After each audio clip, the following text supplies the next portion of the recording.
And we're live. Pat, before we started the recording there, I was trying to wreck my head as to what we'd start with, and I think I had explained to you that that's what I typically do with guests. We think about something, I tee it up, and then we kind of go from there. You have a podcast?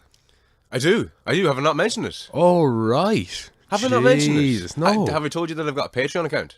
No. Yeah, have a Patreon account. I've been meaning to say that on the podcast for a while, but I have a Patreon account. www.patreon.com/offthelead. That's amazing. And like Patreon, what's that? Patreon is a fantastic way for patrons, as they're called, to support things that they would like to see more of. Wow. So if you're enjoying these conversations, such as the one myself and yourself are currently enjoying, and the solo episodes indeed, if you're enjoying either or both, you can subscribe and you can support what you'd like to see more of in the world. Amazing. What a service. It really is, isn't it? It's fantastic. Wow. Anyway, the downside of having a younger, less sound brother on the podcast, I was trying to think of something to tee up, but I could think of too many things. Typically when I have somebody on, I don't know anything about them really, bar one or two minor things, and I usually pick one or two of those minor things to start with. But with you, I didn't know what to start with. So you said we'd start with that. Yeah, well, obviously we know each other very, very well, and I've been well acquainted with the podcast before it had a name, or 6 months before any episode was produced. So I'm well acquainted with the whole project and what you're doing, and you know everything about what I'm doing. So I don't know where we should start or where we shouldn't start. Well, why do you think that we both have this thing that we're doing? Because okay, let me just backtrack. I have this whole off the lead thing, and you have your own thing. So for people who don't know what your thing is, can you lay that out for people basically?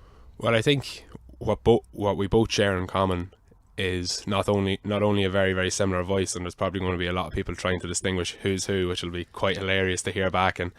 But another thing we share in common is that we care about people, and we want to improve people's lives in whatever way we see fit. So in your case, it's your whole idea is living off the lead, and you want people to kind of have atypical experiences and not follow any sort of carved path which has been carved for them or by somebody else. That's how I see off the lead. And what I do is I try and get people to open up about their emotional experiences, so which is much like what you do, which is quite an off the lead thing to do, to express yourself emotionally, as opposed to just, I suppose, living the quiet and ignorant life. And what's wrong with just bottling it all up and burying it deep, deep, deep inside? Well, you might be surprised to know that that's actually pretty detrimental to your emotional well-being. Funnily enough, just that word detrimental, I misunderstood that in the past, and I used to think detrimental meant of utmost importance. So I used to actually say that I am guilty of saying, oh, you should really open up about your experiences. It's detrimental to your emotional well-being, as if me thinking it was important. But if you don't open up about your experiences, you're living in your mind, and you're living a very stressful life, and you're not living a very considered approach to everything, I suppose. If you can't articulate your emotional experiences, you understand yourself pretty poorly, I would argue. So okay, so from a starting point, like how would anybody that's listening to this know that they're in need of opening up? Because I think a lot of people, now again, I don't know, maybe this is just me reinforcing a stereotype, but I'd say a lot of people listening to this are going, feelings, yeah, man up and move on. Basically, we don't need to be going on about our feelings all the time. Yeah. So what would you say to somebody who's of that opinion? Well, it's not so much that I would try and preach to one type of person. Like, what I harp on about is the universality of the human condition. So how we all have a shared experience. You might have talked about before, you might be abreast of this whole idea of a collective consciousness. Now, I don't necessarily subscribe to that, but I do subscribe to an idea that we all share our experiences. So although somebody might be diagnosed with clinical depression, and to the untrained eye, someone might say, "Oh, I can't relate to that. That's something that's so weird and strange, like clinical depression. Jesus, major depression. I don't understand that." Well, everybody's experienced feelings of sadness and hopelessness and despair, and I think it's important to be able to relate that to something as clinical as major depression, as that experience just amplified up and maybe extended over a longer period of time. And to know, I suppose, if I was to point an idea towards people who don't, if I was to point an idea towards people who do think that, oh, it's just kind of something I should man up with and get on with, like, I would argue that you're probably living a life of ignorance. And also, if you have any inner worlds which you haven't expressed outwardly to those around you, an idea I came up with recently that I was quietly / loudly proud of, seeing that I'm talking about it right now, was that if you don't express yourself, you're actually detracting from somebody else's potential experience, because you're not given the opportunity to those you love to understand more about you, and you're also refusing to give them the opportunity to help you feel better. You're robbing them of the chance of getting to know you, basically. You're robbing them of the chance to getting to know you, which is a very important aspect, but you're also robbing the potential joy that they would feel from helping you feel better. So basically, we both have people that love us. So if you have an inner world which you haven't expressed to them, you're robbing them from the chance to get to know you better. But also, it's likely that there are parts of your inner world that stress you or detract from your experiences. So in that regard, if you do not express that to somebody else, you're robbing them of the opportunity to help you hash through whatever feelings you might have. And I do think now, I feel like not only is it a very healthy thing to have nothing to hide, but I actually think it's a responsibility that we have to those we love to share with them as much as we possibly can about our inner worlds. That it's incumbent on you to do such. I think so, yeah. Now, I'm not a fan of absolutes, and I don't mean to suggest that people should do anything. There is no onus on anybody to do anything, but I do think that it's definitely a thought worth considering. Yeah, no, absolutely. And just thinking out loud, I said there a minute ago that you're, potentially robbing other people the opportunity of getting to know you. But I think on an even deeper sense, you're robbing yourself of the opportunity to get to know yourself. Absolutely. If you haven't kind of articulated your own feelings and thoughts and emotions. Well, if you're constantly in dialogue with your inner monologue, if you're actually not expressing yourself, you're not going to get a proper hold on who you are. Whereas as soon as you try and explain it to somebody else, then you'll understand. It's like that whole idea of if you think you understand something, try and explain it to someone else. And if you can't explain it to someone else, well, then you don't understand it. And I think that's also translatable to your inner world, your emotional well-being. If you can't explain it to someone else, well, then you probably don't understand it. And I'm coming from a position where if you don't understand your emotional well-being, well, then you're not living life to its fullest potential. You're not flourishing maybe as much as you could possibly be, which is not to suggest that I am, but that's how I feel about the idea. You're flourishing more, say, than you would be had you not been so in touch with your emotional well-being, as you put it. Yes, that would be my idea. Have you replaced mental health with emotional well-being? In the typical sense, yeah, because I feel like the phrase mental health is basically poorly used. So to my knowledge, mental health is taken from something called, you're probably familiar with, the DSM, the Diagnostic and Statistical Manual of Mental Disorders. No, not at all. Basically, the DSM is a medical textbook which is used by psychiatrists and psychologists worldwide, particularly psychiatrists, to understand mental disorders better, mental in inverted commas. So, mental health is very, very clinical as far as I'm concerned. It doesn't really encapsulate the whole world of a person's emotional experience. I feel like it's kind of a phrase that isn't very approachable. It's not very coherent isn't the right word, but it's not that. to me, it doesn't encapsulate a person's emotional experiences, which I want to encapsulate as best as I can. So, you know, somebody might talk about having an aberrant mental health, and that typically means something clinical. You know, they've been diagnosed with something, or they've been to a doctor, and perhaps in your instance maybe, or the average person's instance, they haven't been to a psychologist or a doctor or a psychiatrist about their mind, and in that case, you know, they don't feel like mental health is something that concerns them. So, for want of a better phrase, I feel I found one, which is emotional well-being, which was informed by a guy called Conor Cusack, an Irish guy who works in the area of emotional well-being, and someone who inspires me greatly. And he basically sold me on the term, and the more I thought about it and the more I expanded on it, I feel like it is a much better phrase to encapsulate our emotional worlds, and I feel like mental health actually kind of detracts from it. It's a kind of a, it's I don't know if it always was, but I think it's become a loaded term. Has it? Yeah, well, mental health is the language of disorders. You know, mental health, depression, anxiety.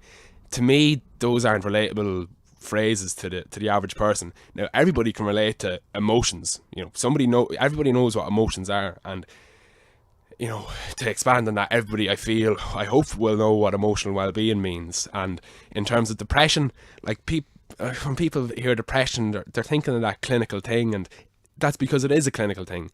Depression is, you know, probably, I think the definition is basically an aberrant state of mental health, which indicates that a person's mood has been below a particular baseline, which is totally arbitrary based on the psychiatrist, for a period of 3 weeks. Like, that's gobbledygook bullshit nonsense to your average person. Whereas if you just talk about something like sadness and despair, well, fucking, we all know what sadness and despair feels like. We get fucked over at work, you know, or in life. We feel sad, we feel hopeless.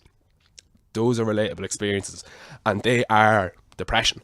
And with anxiety, I suppose people do understand what anxiety means, but a more base, more animalistic phrase, I feel, which encapsulates it better, and more relatably, is fear. You know, people understand what fear is, and I think, on the general sense, for our general conversation, our conversation would improve if we use phrases like sadness, despair, hopelessness, in terms of, you know, to replace the language of, you know, depression, and something like fear to replace the language of, you know, generalized anxiety, and emotional well-being to replace mental health, because it's a stale message, and it's a loaded term. When people hear, I know I do, I think I reflect many people, when people hear it, just like, oh, what's this bullshit, like mental health, ugh, that's something that other people have to worry about. Mental health isn't a part of my life. And I want to, I suppose, convince those people that emotional well-being is. Yeah, I think mental health is viewed as a problem. Like, if you were to say that you had good mental health, it would imply that you used to be suicidal. Yeah, Do you know that kind of way? And like, obviously not that there's anything wrong with having felt suicidal, but it does, it's loaded, like you said, you know, having good mental health. Like, when you don't say you have, you know, I'm in good physical health unless you're talking to your fucking doctor for a checkup, you know. Like, you know, how are you getting on? Oh, I'm in good physical health, thank you very much. You know, how are you getting on? Oh, I've been feeling well. Emotional well-being, like, you know, it's a more accessible language, you know. It's a very important phrase, and it has its value, but its value is in a clinical sense, not in our everyday conversation. And in our everyday conversation, I want to replace it with emotional well-being. Now, people should and can still talk about mental health, but if they are talking about it, I feel like they should be talking about it from a clinical perspective, or maybe so, like in an academic paper or something. But in terms of our everyday conversation, it's just, I don't know who first used it in kind of an everyday conversation, but you know, I feel it's time that the language we use evolves, really. Yeah, no, I couldn't agree more. And it's funny because if you met somebody, you'd ask them how were they feeling, hey, or If you wanted to know how somebody was feeling, you'd ask them how are they feeling. You wouldn't ask them how's their mental health. Exactly, Do you know that yeah. kind of way? And feelings, I feel, are more encapsulated by emotional well-being. Yeah, well, feelings and emotions are essentially the same thing, are they? Yeah, well, feelings and emotions, yeah, pretty much, yeah. Technically different, more than likely, but Yeah, but colloquially speaking, yeah, I think that that's pretty much the same thing. Like, how are you feeling? Like how are you feeling? Yeah, that to me, that's a question of emotional well-being, not of mental health. Like if you were to ask someone how's your mental health, like I'd be if I ask someone how is their mental health, I want clinical terms. If I ask someone how's their emotional well-being, I want to know what their honest experience is without worrying about the technicalities of everything. You know? yeah, yeah. It's just. I feel like listen, it's pretty pedantic of me. I'm being a bit of a fucking a moaning Michael. I'm being a bit of an arsehole, I'm sure, but I feel like it's what I'm doing. Like I'm always talking about your emotional well-being, and it fits nicely into the whole branding of what I do, YEW. So it just to me, thank you, Connor Cusack. It makes sense. You've sold me, and I've been pursuing that now for quite a while. Yeah, no, I don't think you're being an arsehole of any form. I think it's fundamentally important that we nail down our language and that we become articulate, no matter what we're referencing. That the words that we use are so fucking important. People I think lose sight of that. And I touched on this recently when I was talking about the travelling community in Ireland. Say, I don't think that they should be called the travelling community. I don't think they should be referred to as the travelling community, should I say. I think a much better way of phrasing it, or wording it, say, is to refer them as our travelling community. Yeah. Because you identify them as something to be embraced, not separated. And that's just a tiny, tiny little example of how the language affects how we view and think about things, which is exactly basically what you're proposing by changing the terminology from mental health to emotional well-being. Yeah, well, I think what's obvious when you're referencing our travelling community is that that's a much more inclusive idea. You know, their hours are something that we should, I suppose, be proud of. It's a really cool aspect of our culture, and their hours. You know, it's an interesting aspect of ownership. And I feel like much like our travelling community, emotional well-being is more inclusive in a very similar way. It doesn't have a collective pronoun or whatever our is, but it works. It definitely works, I think, and that's a very good analogy to use. And before we move on to you,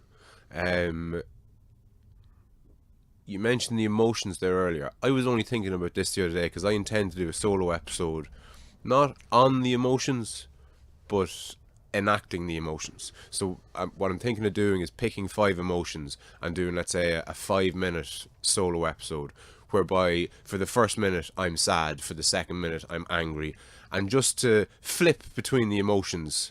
And that's the idea that I have in my head now at the minute.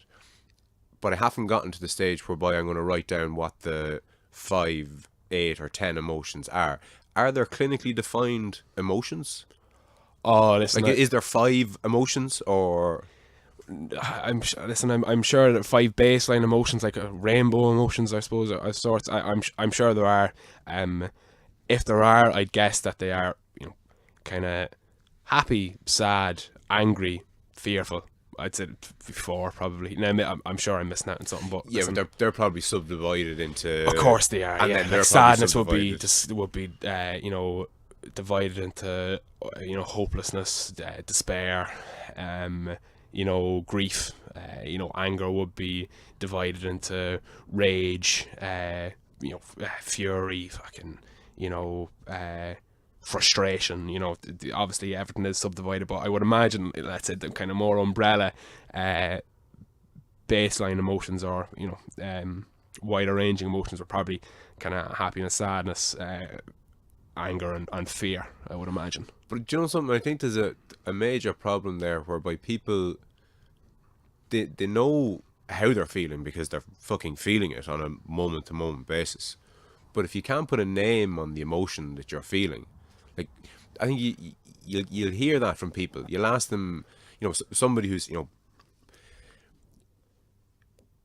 not dealing well with their life, say, let's say that their life is falling in on top of them, say, and you ask them, what's wrong. They'll tell you that things are terrible, but they won't tell you that they're in despair, or they won't nail down the language. They don't have the description of what they're feeling, and when you don't have that, it's kind of hard to move on. You can't, there is a problem, but you don't know what the problem is, if that makes sense. Yeah, well, again, we're obviously talking a lot about language there, and I think even there's a couple of things in your own there, like it's not necessarily that these things are problems, I don't think it's a problem to feel despair, or it's a problem to feel fearful. I think the problem lies in not expressing that, and I think it's hard for us to recognize our own emotional experiences because we don't talk about them. We're not in a culture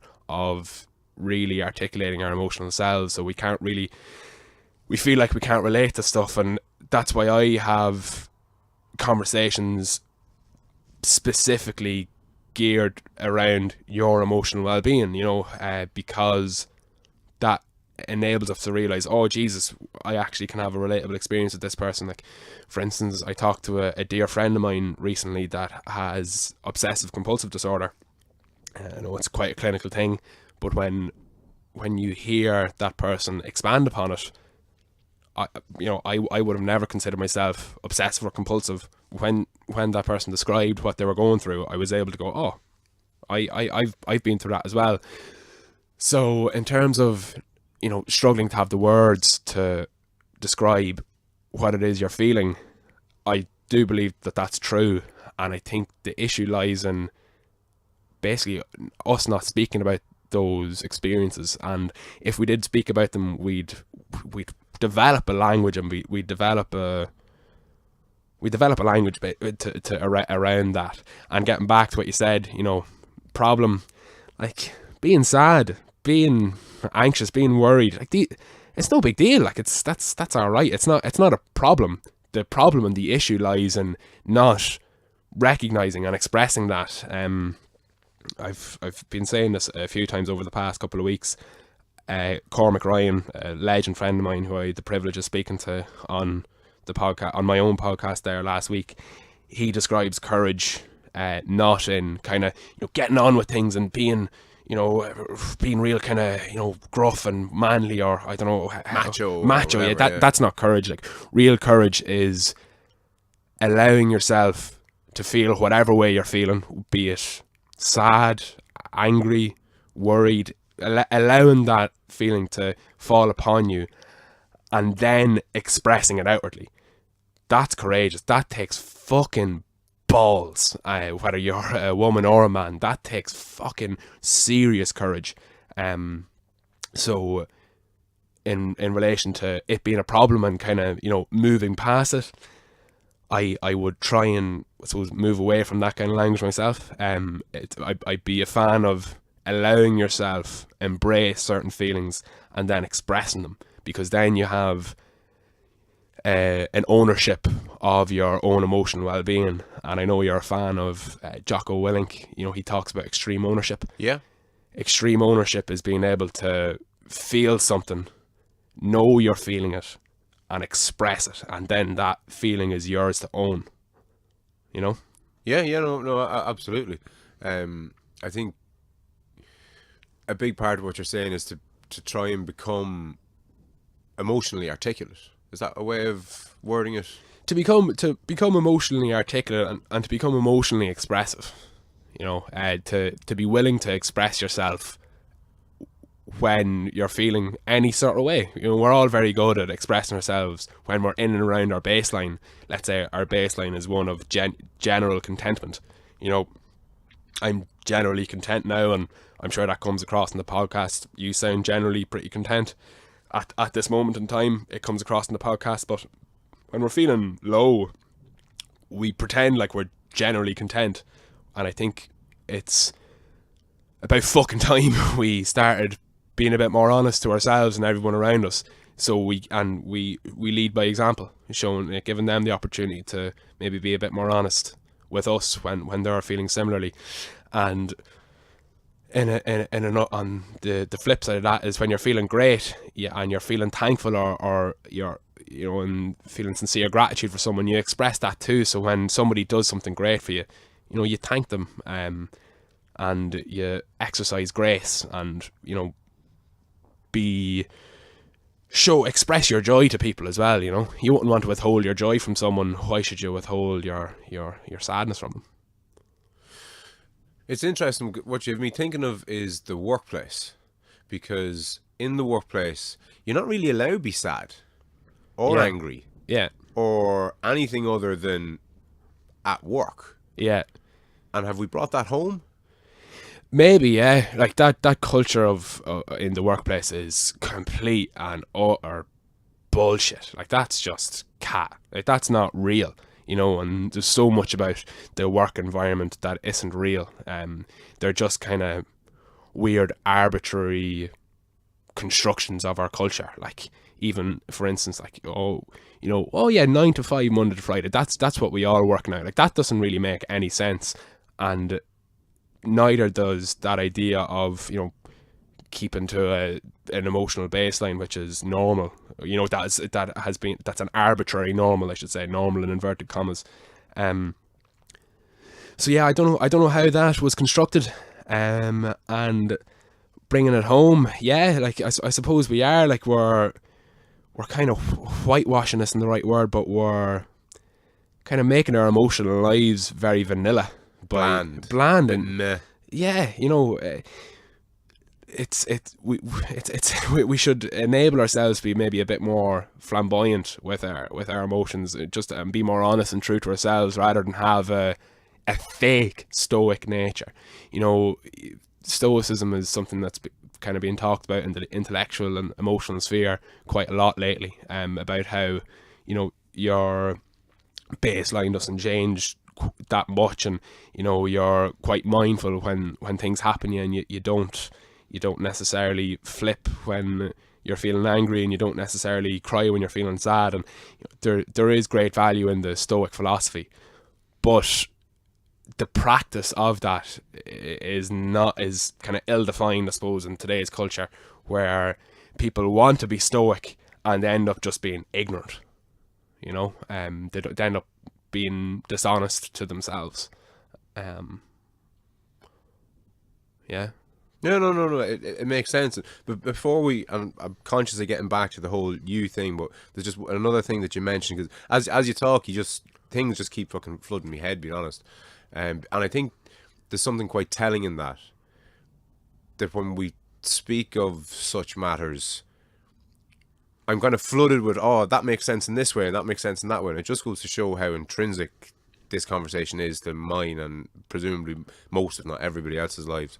But you mentioned courage there a few minutes ago, and I've spoken quite openly in the past in the podcast about my darker past, say, when I was in the depths of depression, for want of a better term. And people have said to me that I'm very brave for speaking about it, and I don't think I am. I think you could replace brave with courageous, so that's where I'm going with this, or what started it, should I say. I don't see my talking about it now in retrospect as being in any way brave or courageous. What would have been brave or courageous would have been speaking about it at the time. Yeah. Now, maybe speaking about it in hindsight is, well, it definitely is no maybe about it. It's definitely better than not being able to speak about it in hindsight. Yeah. But what you're talking about is talking about it as it happens. Yeah, pretty much. Now, that's not to devalue what you've been doing over the past couple of months with the podcast and openly expressing yourself about your past. Like, that is brave. It's a different kind of brave. You're exposing a vulnerability about your entire character, which includes your past. You know, whereas it is certainly more difficult to express yourself openly when you're in, you know, significant struggles. But you know, I think there's a self-flagellatory approach to what flagellatory is. It's a new word I've invented just today. Sounded good. Yeah, like there seems to be some kind of whipping yourself attitude there towards, oh, I would have been brave if I did it, but oh fuck, I'm not brave now, but sure, I might as well say it. And that's not true. There is a certain amount of courage there. Now, I suppose you're probably it's part of your character. You're kind of a modest person. You're not going to be, tooting your own trumpet or anything, which is good. But I do think it's important to recognise that is an important thing, to be able to talk about your past freely and openly, because I'm sure you'd want other people to act similarly, and you will congratulate them. So, you're allowed feel good about yourself for having done that. Give yourself a little bit of congratulations. Not too fucking much though. Yeah, pair it back there, Frano. Yeah. You being your emotional well-being, the acronym being YEU. Indeed. What is that? Where did it start? And can you go way back? Yeah. Well, fucking hell, how far back do you want me to go? I can go back to how the whole campaign or project started in earnest, or I can go back and kind of why I started. Are we going back to 2014 or are we going back to 1994? Go back as far as you want. Well, I suppose I'll get for those who are unfamiliar with me, I can give a brief history of my own. So I was born in 94, May 1994, and yeah, born into a fucking unbelievable family, which you are an important part of. So obviously we were bereft of dad in 1997, which was just before I turned 3, which was obviously an experience of significant emotional salience, to put it mildly. And that was alright. Went to school, and Mum did a fantastic job of raising us. And then, I suppose struggled with kind of confusion, of course, in childhood, not really understanding what the story was, where dad was or whatever. And that was a weird thing. But then it wasn't until maybe 10 years later that I actually properly grieved and went through a more typical bereavement process, kind of in early teens, and was diagnosed as depressed, but more importantly, I was feeling very, very hopeless. I was feeling suicidal as a child, basically, which was not ideally what you'd want for a child. And had a lot of therapy, was put on antidepressants, which was controversial considering I was very, very young. And basically that articulates my teenage years very briefly. And then going into my later years, I had a, inverted commas, mental breakdown when I was 20, when I moved to Texas, and that was probably the closest to death, I suppose, I became. I wanted to kill myself, and so I've had a tumultuous emotional experience in my personal life, and I've also suffered pretty bad with anxiety attacks and panic attacks, as people know them. And yeah, through different experiences, through our shared bereavement of dad, and our other shared bereavements as well, and then just different personal stresses, that I wasn't able to manage them effectively. I didn't have the tools, so through no fault of my own or Mom's or anyone's. But anyway, so I'm sure it's clear that emotional well-being is of significant importance to me from what I'm just after saying. And anyway, ultimately I ended up studying neuroscience in college, so I pursued my interests about the mind and about the brain and about our inner worlds. And with that in mind, I'll give you a brief bit of context as to why I started what was called the Cash Face campaign.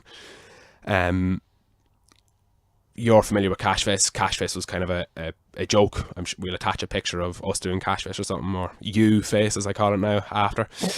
And it was started as a joke which our brother Adon and his friends played on bartenders. So they'd ask for a pint of Guinness, and be like, oh, that's €5, and then they'd pull the cash face expression, and we're like, oh, cash, doing the silly face. And Anyway, I recognised that catching on, and I realised it was something to be capitalised on. And I remember thinking, geez, what can I do with this? Oh, will I, get people to change their profile pictures? Will I do something like Movember, something for a month? Where, what sort of cause would I support? And, I was thinking, would I do something like motor neuron disease, or what would I do? And or would I, try and do something for homelessness? And I was like, well, listen, what I have the most significant interest in is, at the time, I would have articulated it as mental health. And I was like, mental health is important to me, and I feel like it's a topic which hasn't been broached too effectively and could be broached more. So there was a culture in 2014 of kind of speaking more openly about your experiences and people really getting into it.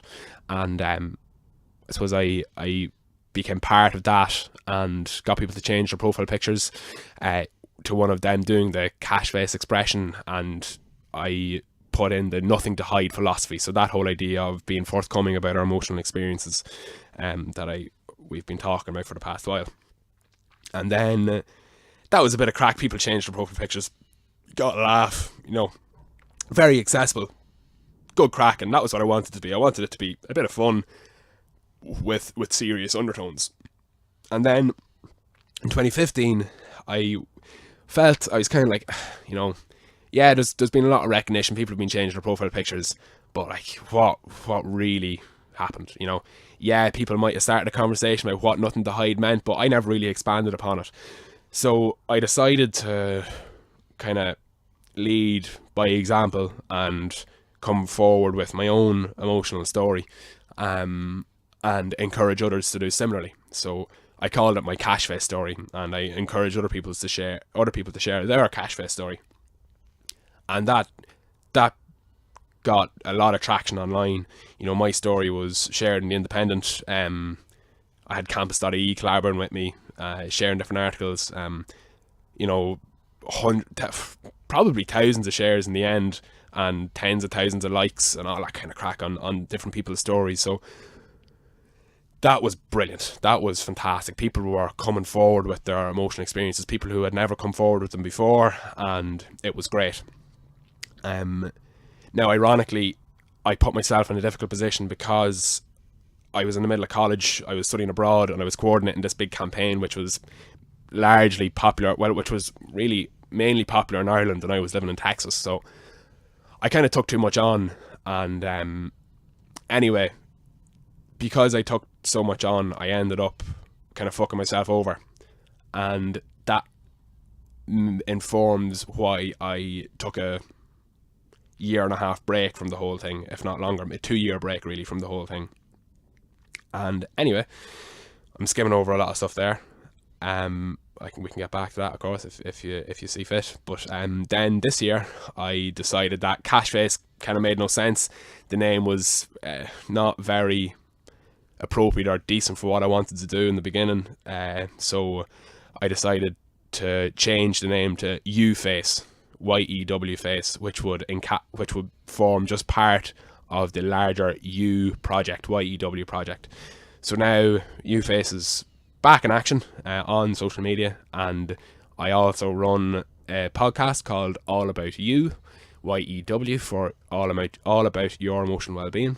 And the cash face stories are now, I suppose, U Face stories, and they will form part of the story bank.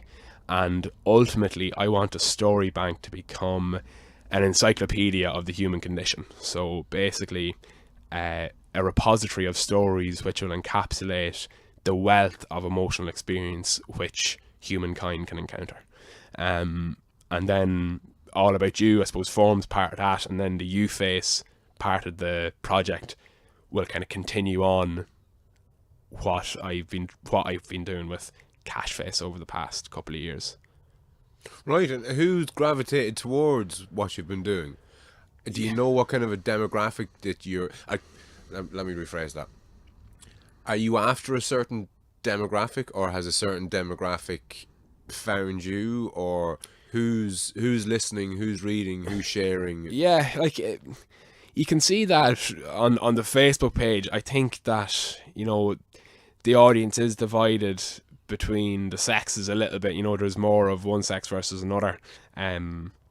But ultimately, I think that's not necessarily inherent to the campaign, but maybe more indicative of the platform I'm on. So I think it's not that, you know, you and all about you and you face is a more is suited more to a male audience or suited more to a female audience, but I think it's maybe put in front of maybe male or female audience by, you know, the algorithms and stuff.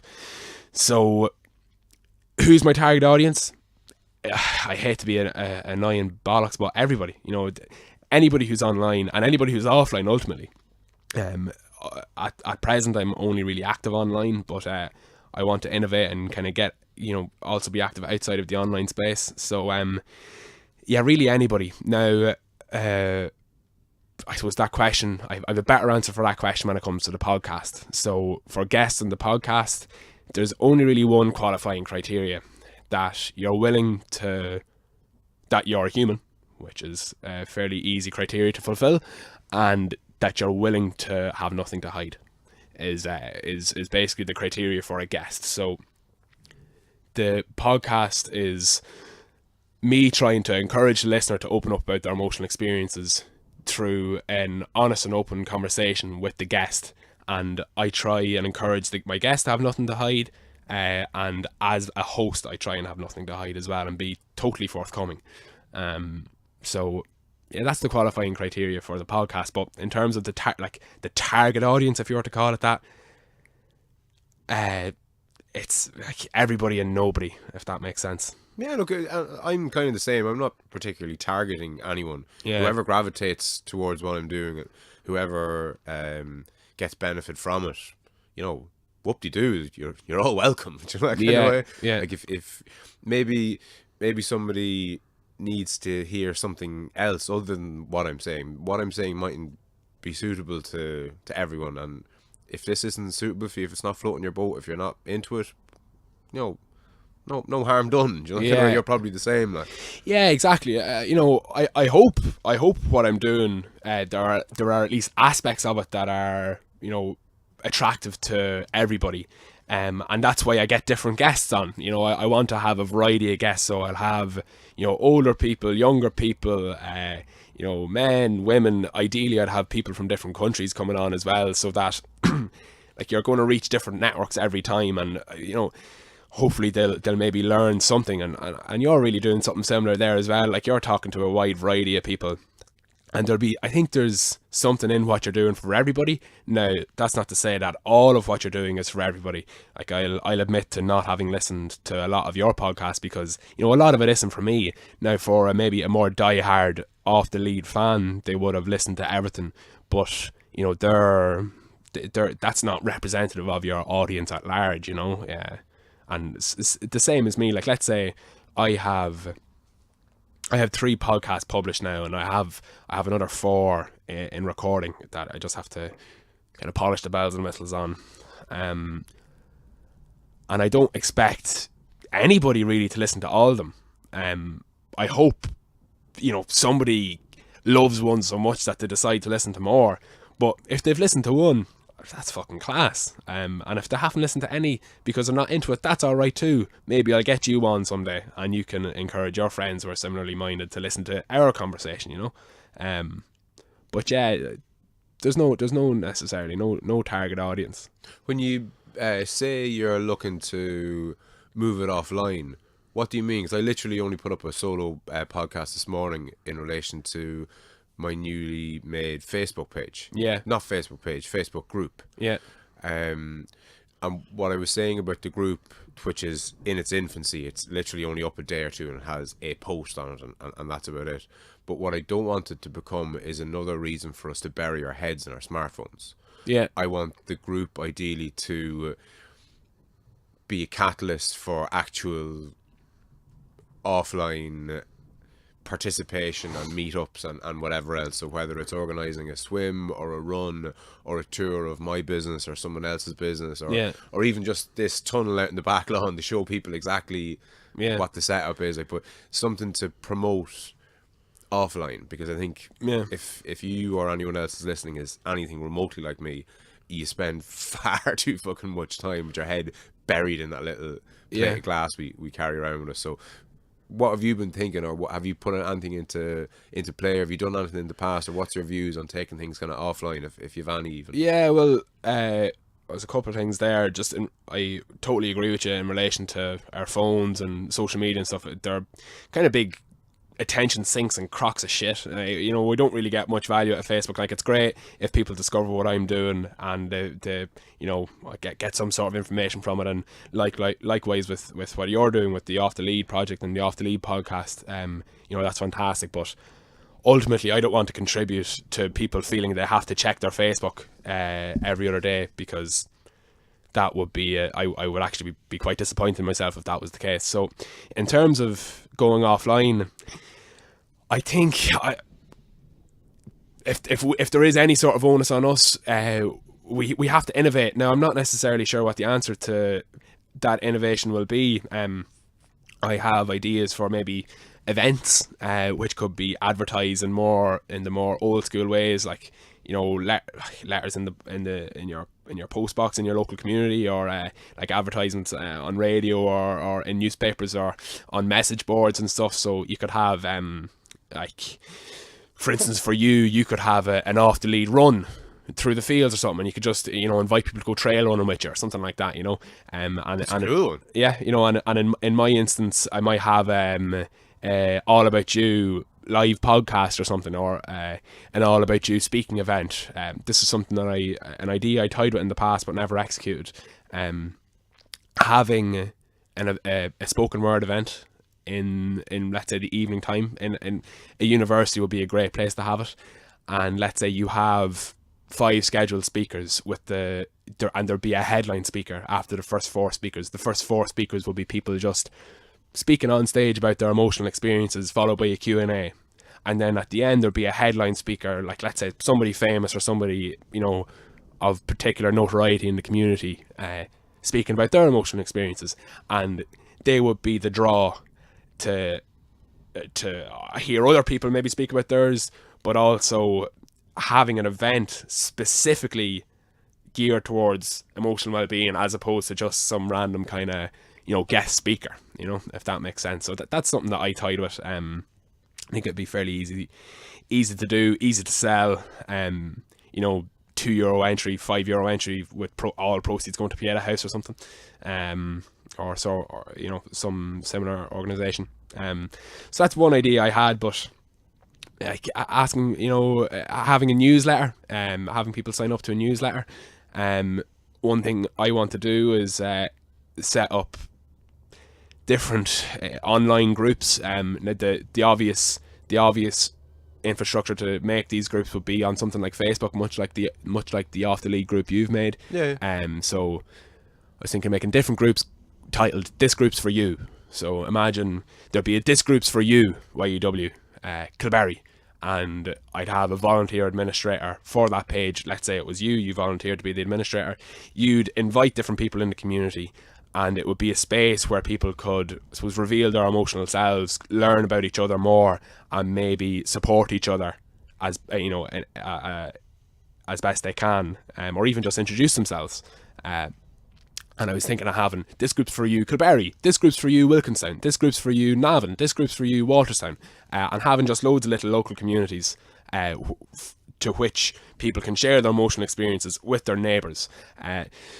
Now I have to expand that idea. I don't know how well it'd work. I have yet to execute it in any stretch, in any sort of way, but I think that there might be something there in that, and that would be a more useful way of using our online platforms, as opposed to just contributing to the news feed of kind of, oh, listen to my podcast, oh, support me on Patreon, oh, fucking, this is great, that's great. You know, it's actually maybe a bit more give and take, to and fro. I know you love your feedback, and the best way to interact with the public is to really engage them in what you're doing in conversation. And I feel like maybe something like a private local group would be more beneficial to that, as opposed to, let's say, you know, a public page with, you know, a few thousand likes or something. Yeah, no, I'd be inclined to agree with you. I'm just literally thinking out loud, because, like, by your own admission, it's not a thought that you've fully formulated, but you could probably get into bed with existing community groups. Like the one that just sprung to mind when you were speaking there was something I actually don't know anything really about, but men's sheds. Are you familiar with men's sheds? Vaguely. Look, the only thing that I know about them is that there's one, you know, I think there's one in Ratoath, and there could be one in Navan, and there's one in Dundalk, and there's one in, you know, Galway. There's all these different groups all flying under the same banner, and basically what you'd be doing is tapping into pre-existing local communities, Yeah. as opposed to trying to start a new local community, you know, all the way across the country. So if you could tap into an already existing national group, say, Well, I think that's definitely a great idea, because there are certain infrastructures there which will be willing to be helpful. I'm sure. I think our goals or our missions would converge similarly there, in that we want to, you know, increase well-being and increase flourishing in local communities. You know, that's I would imagine that's pretty much the ultimate goal of what we want to do. So I'm sure they'd be willing to maybe help out with what I'm doing if I could, especially, you know, I'm sure I could inform what they're doing as well. But in relation to my idea, you're also giving people a volunteering opportunity. Let's say if you have somebody who's particularly active in your local community, I'd like to think that would be a cool project for them to want to involve themselves in, to be an administrator for your local group, and you're inviting people and you're saying, hello, you know, this is Fran Mc Keown. I'm the administrator for this group's for you, Kilbarry. The group is set up for all of us to get to know each other better on a more human level. You know, I'm going to reveal a bit about myself here, a bit of emotional expression, so you understand me better. And you know, I want to be more active in my community, and if there's any way I can help you, that'd be savage. And here are the things that, you know, maybe you can help contribute to in my life, or, you know, this is how we can all help each other. Like, you know, I kind of, when I'm speaking out loud here, I sound probably a little bit soppy, but I think that there is potential for something there. Like I said, I have yet to flesh it all out, but I think there's something there anyway. No, I agree with you entirely, and I think there's great utility in there's one thing.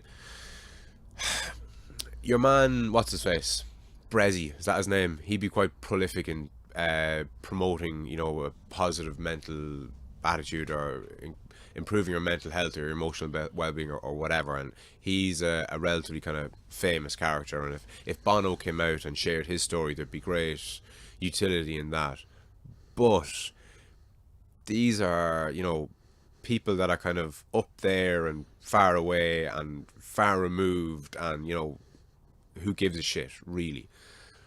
But if it was the captain of your local football team, or if it was the lads who employed more people in your locality than anyone else, or if it was the guy who's always out pounding the roads in your area, or the lad who owned the pub, or the lad who drove the nice car, or whatever the fuck it is, it's more kind of tangible, it's more real.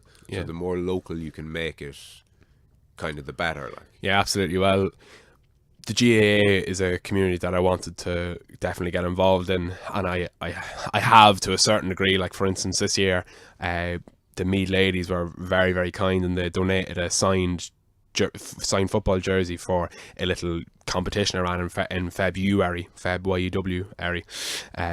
you know, and they got a team U-face picture. And one thing I wanted to do with the GA in the future was, as well as kind of do presentations for teams and, you know, try and practice a bit of sports psychology with teams, also get a U-face picture of lots of different teams, but also promote a member of the team to, like, an emotional well-being captain, so that person will be a confidant, you know, for other team members to reveal their emotional selves, and they can provide some emotional support. And I definitely think there is an opportunity for different important local groups to help foster a helpful emotional environment. that's cool. What way did you phrase that? Something captain? An emotional well-being captain or something, you know. Like, so there, Yeah, I like that idea. yeah, like there's your every team has their captain, but you know they're geared towards, you know, everything. They're geared towards tactics on the field. They're kind of a role model for the rest of the team. But I think I think it would be cool if there was an emotional well-being captain as well. Someone, you know, who could basically be there to support the team emotionally as well as kind of in training physically and that kind of thing, you know. Yeah, and like the kind of more typical captain, you would pick the best. Like, typically speaking, the captain of a football team is the strongest, fastest, most athletic, physically imposing person on the pitch. Yeah. If you're not going to fuck with anyone on the pitch, it's the captain. Yeah. Do you know that kind of way? So presumably your, you know, emotional well-being captain, or whatever phrase you want to use, would be the same. They would be the one most in touch with their emotions and their well-being and whatever else. And you could have multiple captains in the same team, and you could have the team maybe subdivided into little groups, like of maybe 3 or 4, and there'll be one maybe leader of a group, and they share their emotional experiences all together with themselves, and then with the idea of maybe becoming more comfortable in a smaller environment, and then that being a step closer to revealing their emotional selves on a bigger platform with the team, and then maybe even extend that to the local community. It's done. It is a tactic which is used by a lot of teams to kind of improve morale and improve performance on the pitch and stuff. But I don't know. I think I can maybe try and develop that and incorporate it into, you know, the You project. Much like the This Group's for You idea, it is in its development stages, and I've yet to do any action on it. So these ideas aren't necessarily fully fledged, but I suppose you get the idea. And I'm going to ask you for your, you know, your email address and your website and your Facebook page. I'll do all that shit at the end. But just now, on the off chance that I forget, if somebody's listening to this and, you know, has an idea, or maybe you've already kind of clicked something in their head, or someone who wants to get involved, or someone wants to help you, say, in what you're doing, have you an email address or a Facebook page that you can direct them to? Or Yeah, absolutely. Well, so the Facebook page is currently YouFace. I think the handle might be at Your Emotional Wellbeing. I've been trying to change the name to just YEW, but Facebook isn't necessarily conducive to that. So yeah, you can message the Facebook page, absolutely. You can reach out to me on Facebook, you know, Pat Mc Keown. You can reach out to me on Twitter at Pat Mc Keown 15. My personal email address is patmckeown15@gmail.com. I think it's important for me to be able to share that with people, because it is such a, you know, it's a personal thing, and people can reach out to me specifically if they want to do it. They don't have to, you know, message a random Facebook page. So yeah, I really I'm always open to collaboration with people. The collaborative nature of what I've done in the past is the only reason I had any success, and that's true going forward as well. You know, people being willing to come on the podcast, talk about their emotional experience, people being willing to share their stories, people changing their profile pictures, all that kind of crack. That's the only reason it's had any success, you know. So yeah, to everybody who is interested in coming on, or in getting on board, or learning more about it, please get in touch, because I really want to hear from you. All right, cool. No, and as I said, I will definitely, and if I don't, make sure to remind me. We'll go through the different places that you can be reached, and we'll give out your address and that again towards the end. But I think it's important that we throw that in somewhere in the middle, or ideally we would have done it at the start, to put it into the back of people's minds as they listen to us throughout this recording. Yeah. That, you know, you're reachable, say, and that, you know, that you can be spoken to and contacted and whatever else. So if anybody, I don't know, there's something to that. It puts it into your mind as you're listening, that, you know, you can get involved, as opposed to listening to the whole thing from start to finish, and then when it's over, if you want to contact me, here's the contact details. Yeah. And you don't really know what you would have contacted you about. Yeah, I know. Well, hopefully I might have sold 1 or 2 people on contacting me with my first spiel. So if I said that in the beginning, it might mean a bit more brazen. So we'll play it that way and pretend we had it all planned from the beginning. Cool. Happy days. Another thing that's come to mind now is this idea of staying in keeping with this idea of having like a captain. There's kind of 2 parts of people that, you know, they're one and the same. Bear with me here, but there's the kind of the physical part and the mental part, say. And nobody passes nobody passes on your remarks to having a gym membership, say.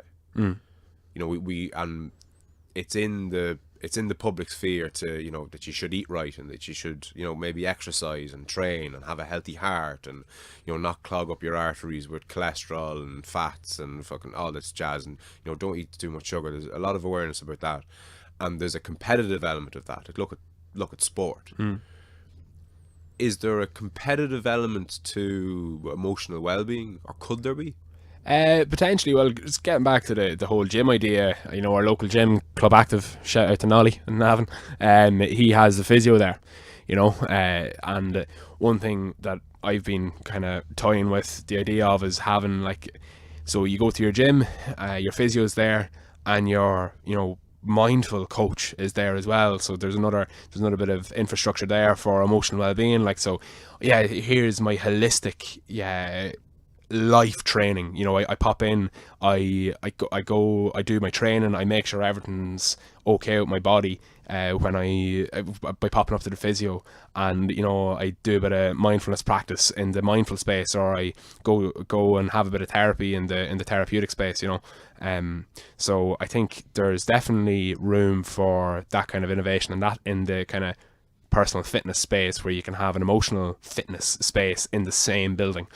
And then in relation to what you said, kind of a competitive aspect to emotional well-being, no, not that I know of. No, I there's, like, in the physical space, you know, you can add more plates to your bench press. You can you know, you can squat more, you can sprint faster.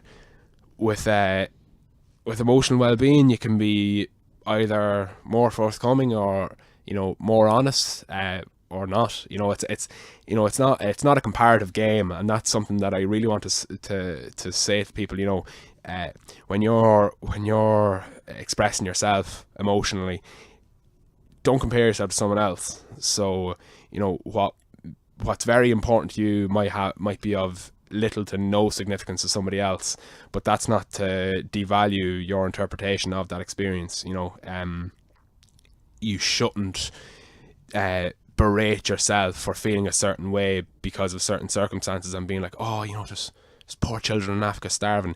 There are children in Africa starving, but if they were you and you were them, you know, everything would be totally different.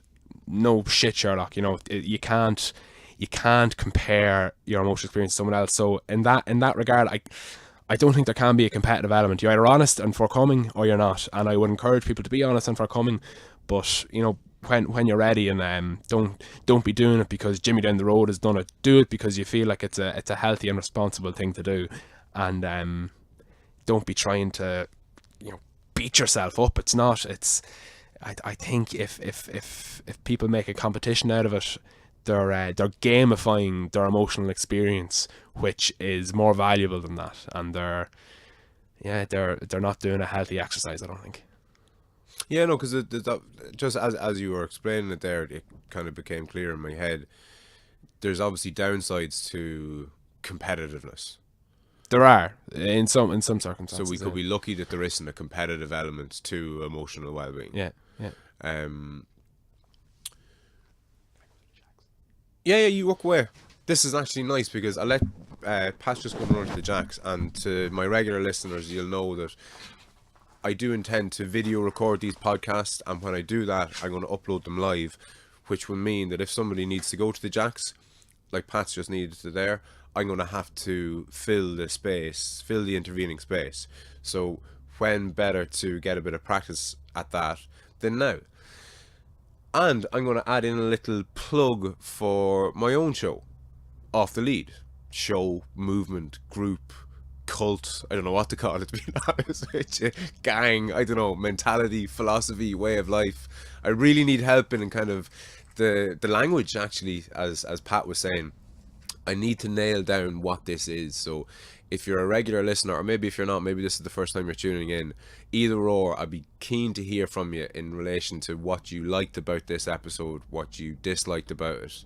Try and keep it as constructive as possible. Oh, your shit doesn't really help. Not that I've gotten anything like that. The feedback I've been getting has been overwhelmingly positive, which has been which has just been great. It's been really encouraging, and the feedback I've been getting from people is fantastic. But I don't think I've mentioned this in the podcast before. I have a Patreon account. And to those of you who are unfamiliar with Patreon, Patreon is a way for you to essentially support what you would like to see more of in the world. So if you've been enjoying the solo episodes that I've been recording, if you've been enjoying the conversations that I've been having, this one and others, you can now financially support me if you can afford to and if you want to. You can donate as little as €1 a month, or anything more than that should you feel the need or want to donate as such. But my intention is to keep what I'm doing, what I'm uploading, free for all forever. So I don't intend to get sponsors. I don't intend to put ads in. I want to keep it as sick bag at the ready, as organic as I can. So supporting me through Patreon is a great way of doing that. If you don't have the €1 a month, you can like it, you can share it, you can review it, you can write a review on it, you can subscribe to it, you can talk to people about it, you can share it amongst your WhatsApp groups and your Facebook groups and all that jazz. You're able to share it on WhatsApp? You really are. You can just take a screenshot, Pat, and send it to all your friends. Wow, amazing. Send to all. Wow, nice. Jeez, there's so many ways you can support this fantastic initiative. There really is. Is there many ways that people can support your initiative, Pat? You'd be surprised, Frano. There are. Really? Tell me more. Well, listen, they can become more forthcoming about their emotional experiences for a start. And if anything I've said has been of any interest whatsoever, have a look at the page. Share it, like it, all that good stuff. When I find myself with more content that might be worth financially supporting, I'll give people the opportunity. If they want it, fucking deadly. If they don't, who gives a shite? Like, you know, like you said, it's we vote with our money. So if you want to see more of a certain thing, you know, throw a few quid at it. And if you don't want to, you know, you're not doing this for the money. I'm not doing this for the money. But obviously it's nice to be able to invest more time in what we're doing if it is somewhat profitable. Oh, absolutely. And like, just to give regular listeners to this show an idea, I make the recordings that I'm making and do what I do basically on top of a 70-odd hour work week. So you can imagine what I'd be capable of and what the increase in quality would be like if I didn't have that 70-hour work week. What could I do? What could I do with your help? And, you know, what could we achieve? Because I genuinely think that the sky is the limit for me and for anyone listening, and indeed for yourself, Pat. Like, I don't see why Ireland, say, can't become the poster child for emotional well-being. I don't see why we can't double this country's GDP in the next fucking 20 years on the back of people opening up about their emotions and essentially living with the philosophy of there being nothing to hide. We kind of glossed over the whole nothing to hide thing. It was mentioned once or twice, but can you expand a bit on that, and not so much the story of what it was and where, or yeah, maybe even do that. Yeah, I can give a brief insight. I'm sure many of our listeners are familiar with Alistair Campbell. He was the spin doctor for Tony Blair. He came to speak at UCD, and now forget about his politics. I'm pretty much actively disinterested in politics and the majority of current affairs, some current affairs. And anyway, so he came and started speaking about his emotional experiences as a early 20s man in college. He had a mental breakdown and he suffered significantly with alcoholism, and he was on death's door. And basically, to the audience who was there, of which I was one member, he said, don't, if you're suffering, don't man up, don't just get on with it, don't get through it, be honest to yourself and open up about your experiences. We should have nothing to hide, basically. And that had a profound impact on me. I was like, nothing to hide, that has a fucking lovely ring to it, and bears really, really high value when it comes to emotional experiences. So that was just what I slapped on the profile picture change, and it's been at the core of everything I've been doing in this realm over the past few years. Having nothing to hide, being forthcoming about your emotional experiences. And to me, that's what having nothing to hide is: being forthcoming and being honest, and having an attitude of total disclosure. And that's what nothing to hide means to me. Ideally, you'd have that conversation with someone close to you, but presumably there's great utility in sharing your story with a blind stranger too. Is there? Because that's essentially what people might be doing if they're going to share their story with you. Obviously, if they don't know you. Yeah, well, listen, I think it's important that, let's say, if we are struggling emotionally, that we do open up to the people that love us, because they're the ones that can support us much better than a blind stranger. You know, we all have people that love us. We forget it all the time, but you know, if you're sitting there listening, thinking, Jesus, I don't have that many people that love me, stop lying to yourself. There are people that love you. It's probably likely that myself and Fran will have a bit of love for you, even because we want the best for everybody around us. But anyway, the utility in sharing your emotional experience with a blind stranger is definitely true. There is utility there. You know, there are different groups online that kind of support each other, and you know, they wouldn't know each other personally, but I suppose they know each other in the online sphere. But yeah, I think it's more important that we share our emotional experiences to those we love first, because I think that's maybe a healthier thing. I think there's an element of ignorance when we share our stories to other people, because we I think we do it with the safety of knowing, these are other people, I'm not going to be seeing these all the time. So it's not the same as sharing your emotional experiences with those you love. It could be an incremental step, though, could it? To use my language. It could be. Whether it's a step in the right or the wrong direction, I'm not 100% sure. I'm sorry, but I'm confused as to why it would be a step in the wrong direction. Because if you get too comfortable with sharing your emotional experiences to those that you don't know, maybe it might actually even make it more difficult to someone you do know. Like the likelihood of someone you love acting compassionately is probably, not necessarily greater. But when you're sharing your story with someone you don't know, or someone that doesn't know you, well, I don't know. It isn't something I place much consideration in. But now that I think about it, I don't know. I think there's just my intuitions tell me that you're better off telling someone you love first. Now listen, and someone that loves you first. But listen, my intuitions aren't to be trusted. So yeah, no, of course, and nor are mine. And I think I've said this a couple of times in the solo episodes, and if I might actually do a dedicated solo episode to this topic. Not to listen to too much of what I say, or not even that, but not to take anything I say as gospel. Yeah, oh, Jesus, yeah. I'm wrong about most things, yeah, if not all things. Yeah, yeah. And if you were to take what I'm saying as gospel, you've just exchanged one lead for another.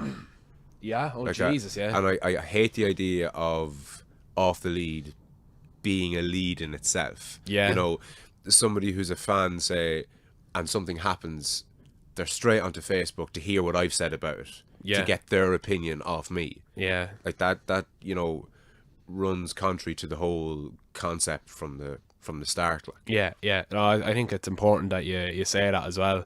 That, you know, I have fucking great ideas as far as I'm concerned. I'm not saying they're objectively great; they're subjectively great from my fucking silly level of self-esteem at times. But my intuitions aren't to be trusted. Your intuitions aren't to be trusted. Don't follow everything I say as gospel. I just want to provide ideas for people to consider, and not necessarily, you know, go, oh Jesus, well Pat said that, Jesus, Pat's right about stuff, so you know, and Frano, fucking hell, he's really telling me to do this. I wonder what he'd tell me to do about something else. Yeah, like, your opinion's valuable, but that's exactly what it is. It's an opinion. It's not an empirical fact, and you know, it should be treated as such. Yeah, no, absolutely. Nothing to hide then. So you heard Alistair Campbell, was that his name? Yeah. He said that resonated with you. You had the kind of hashtag campaign. Yeah, the hashtag, like hashtag nothing to hide on your profile pictures online. Yeah, the overlay. Yeah. Okay. And where has that gone since, or has that, because there was a couple of things going on. There was the nothing to hide. There was Cash Face. There's YouFace. Is that all under the YouFace banner now? Yeah, or like will it all be under you? Yeah, or one thing that my exploits I've suffered from in the past has been maybe a lack of coherence. Oftentimes people have said, "Oh, how's that nothing to hide thing you're doing?" Or how the cash face story thing, and people almost didn't really know what it was I was doing, or how they should refer to it. Like, not as if there was any right way or wrong way to refer to it. But yeah, now I'm trying to get that cohesion in the form of an overarching you project. So the project at large is YEW, Your Emotional Wellbeing, and under the you banner there's You Face, there's the All About You podcast, there's the Story Bank, and I suppose like there isn't necessarily a nothing to hide thing. It's just a core philosophy that's at the center of everything I'm doing. So with the podcast, people are encouraged to have nothing to hide, and I'm trying to convince people that that's a healthy philosophy. That's with the podcast. With the profile picture change, it's the same thing. You're putting nothing to hide on your profile picture, and you're maybe sparking a conversation around what that means with those that know you. And also with the Story Bank, obviously total disclosure on having nothing to hide is at its core as well. So there isn't necessarily a nothing to hide thing, but it's a core philosophy of the You project and every subdivision of that You project. Yeah. No, it's that cool. makes sense. I wouldn't beat yourself up too badly. Not that you are really, but I wouldn't dwell on the fact that it's been, to use improper language, a bit all over the place for the last couple of years, say. I think that will make part of the coolest part of your story in 2 years' time or 20 years' time or whatever. Yeah. And I've been preaching a lot about doing things badly. Yeah. Because done beats perfect. And I think a lot of people obsess over how well they're going to be able to do something to the point that they never try in the first place, which is the only kind of failure. Yeah. It's, as far as I'm concerned, at least, just not trying for whatever reason. Yeah. So now that everything's kind of coming together, because it's probably taken you a couple of years to make your mistakes and to learn and to grow and to develop and all that jazz, to get the kind of wide-reaching viewpoint that you either have or are en route to having. So from where you are now, like, what's looking forward look like?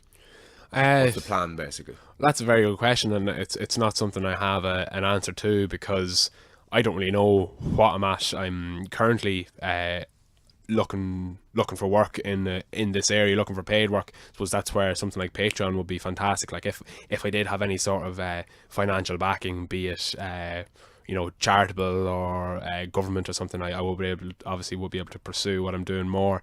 But at the moment, I've been applying for jobs with different charities, as a volunteer coordinator or as a research assistant or something like that. That would be what my academic credentials will be in. And then I'd pursue the podcast part-time. And I've been toying with the idea of going back to university to pursue a master's or PhD in psychology, or perhaps in something like prevention science, which would maybe imbue me with some information and with some credentials to help employ different curricula to develop a curriculum in schools for developing a healthy emotional well-being, to try and employ some preventative measures for emotional suffering in the future. That would be something like prevention science. But if I was to get a qualification in psychology or psychotherapy, obviously that would inform everything I want to do, and I'd also have I'd be able to butter my bread with the money I'd make from therapy. An interesting idea I have for therapy, which I may or may not pursue if I do become a therapist, is not having a fee, but just having a postbox at the front to which people can contribute whatever they can. And in that case, if I had a rich client, they could pay for the next 5 clients. And those 5 clients, if they can't afford it, then they won't have to pay anything. So my services will be free, because money is not something I want to influence what I'm doing. So I don't want to only have rich clients or wealthy clients. And when I do work in schools, which I've done in the past and which I endeavour to do in the future. I don't want to have like a fee or something. So I don't know how to move away from that whole financial culture of services, but it's something that I'll also try and innovate. So your Patreon account is up and running? Lol, it's not. No. Get your fucking finger out. Yeah. I literally only did mine there the other day, so I'm one to talk. But another interesting thing you've mentioned there was the idea of incorporating this idea of emotional well-being into the curriculum, because we're all very familiar with physical education, PE. Yeah. But is there, emotional education or mental education? Or what way would you? I think there's been a new initiative at junior cert level, but like they're having teachers do it. They're having the already employed teachers do it, which is great. But like I'm sure a lot of these teachers aren't basically adept when it comes to psychological training or emotional training, because their subject is, like you said, it's PE or it's geography or it's history. Now, I'm not trying to devalue every person's insight into the human condition. Everybody has it, but unless it's your speciality or unless it's something you care about, somebody's idea of emotional well-being might be, just everything will be all right. Right, open up your books, page 45, history, World War One. That's. I don't think that's it. I don't think it's a fair expectation to have on teachers to be able to inform the students, properly. So I think that there's a case to be made for a specific teacher in each school, and that person being, psychologically trained, psychotherapeutically trained. It's another word I'm making up for the day. So the responsibility isn't on your typical subject teacher, because it's not a fair expectation. Like I have lots of friends now who are PE teachers, and they're great lads, but I'm not sure how comfortable they would be with that responsibility, and I think it's kind of unfair to ask them. And to my understanding, that's the infrastructure of the new initiative, to have current teachers go to a training day or something, which is a full day. Jesus. Yeah, I know, it's incredible, isn't it? Wow, a day. It's just not good enough. But presumably the way to do it would be that you wouldn't include it in the curriculum. You'd include it in the requirements to become a teacher, or that you would make it like let's say if you want to be a history teacher, you have to be proficient in history. If you want to be a emotional well-being teacher, you'd have to be proficient in emotional well-being and have served your time and passed your exams and have wanted to study for it in the first place, as opposed to it being just poured on top of your kind of existing workload, or what's the term? What's the word when you put some impose? There we go. As opposed, you would have volunteered for it as opposed to it being imposed on you. Yeah. Well, you mentioned having a day of practice or a day of teaching on an in-service day or something. It's pretty imposing, and there's a large expectation for the teachers to be good at that. Then what I would like to do is maybe not necessarily design a curriculum for the students, but one for the teachers, where you get them to a position where they are able to reveal their emotional selves, perhaps in an appropriate manner to their students, talk about the normality of the whole thing. They have all the teachers in the school talking about their emotional experiences, and they're saying, listen, they're bridging that gap from teacher to student and making a more human interaction, as opposed to the sir or the miss in the corridor that you kind of hope doesn't see you kicking your mate up the hole. But it's just someone that has an actual human brain as opposed to a robotic teaching brain. I don't know what the best way forward with that is. Now maybe I'm ill-informed and I'm doing the whole initiative of the service at junior cert level, but I know I'd be maybe a little bit cynical and skeptical, but that's my nature anyway. Is there a better model or a model? Is there another country that deals with emotional well-being better than Ireland, or are we particularly bad, or are we just the same, do you think, or do you know? Not to my knowledge. as far as I can see it, 20 years ago, Ireland was in the dark ages when it came to emotional expression. And since in those 20 years, we've actually probably surpassed most people. And you do hear that from a lot of foreign exchange students who've been to Ireland, or a lot of foreigners who do come to Ireland. They're like, wow, it's quite an expressive society. And, you know, you do see a significant amount of emotional well-being talk online and in the culture. So we've really done very well, but I don't think it's time for us to give ourselves a fucking pat on the back. There's an awful lot further we can go. And getting back to what you mentioned earlier, Ireland can, and I believe should, be at the forefront of this. We've done it before when it came to gay marriage, when it came to like smoking in public places, plastic bags. We've plastic, done loads of things, stuff, yeah? and I think now really we have the perfect opportunity to do it when it comes to our emotional selves, to be fucking forerunners in the international sphere. But remains to be seen whether we can accomplish that, and if we can, or if we're on that path, I'd like to think I'm a part of that. We'll see. Yeah, no, absolutely. And you just touched on exactly what I was going to say. Who is out there? Like, there's you, obviously, but I mean, who worldwide is out there kind of screaming what you're screaming from the rooftops? Or is there anyone out there? Oh, jeez, of course there's, listen, a lot of... Who's the best of them? Who's the pick of them? Well, one of my largest inspirations is Conor Cusack. He's an Irish guy. He's from County Cork. He's an ex-hurler for Cork, I think, but he works a lot in the GAA and in areas of well-being. I think he's a GAA well-being ambassador, but he speaks very articulately on the whole subject. And I think it was in 2013 he came forward with 2013 or 2014 that he came forward with his own story, which he titled "Depression is my friend, not my enemy," which is absolutely fantastic. And wherever you share this, I'll probably be commenting that underneath for people to look at.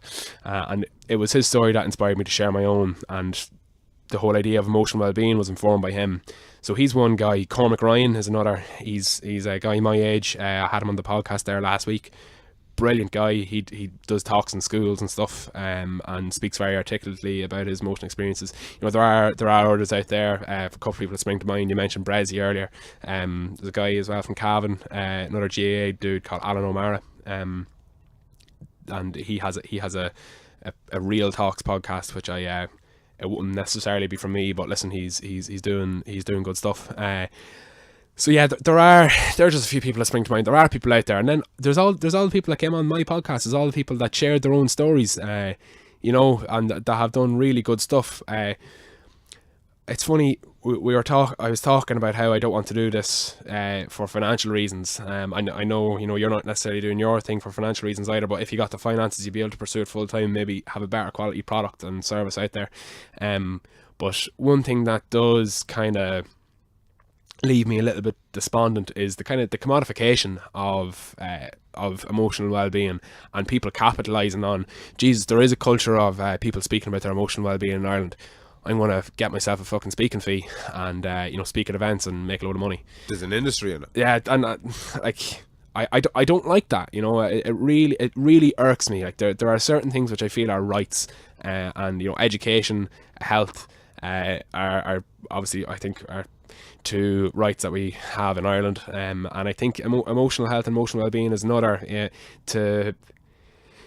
I don't know how that would be set about. You know, maybe I'm a naive little fucking millennial gimp, but I do think that there should be significant funds and investment in emotional well-being without worrying about fucking profits, or without worrying about making it a professional business. Like, you know, I'm not trying to sound like a commie gimp, but I do think that emotional well-being and the education around such should be free, and shouldn't be influenced or encouraged by money. But listen, I don't know, maybe I'm a bit naive there. No, not at all. But what you're saying is, again, to use my language, would be off the lead. I think that money more often than not does far more harm than it does good. And if you're in something for financial reasons, you're not in it for the right reasons.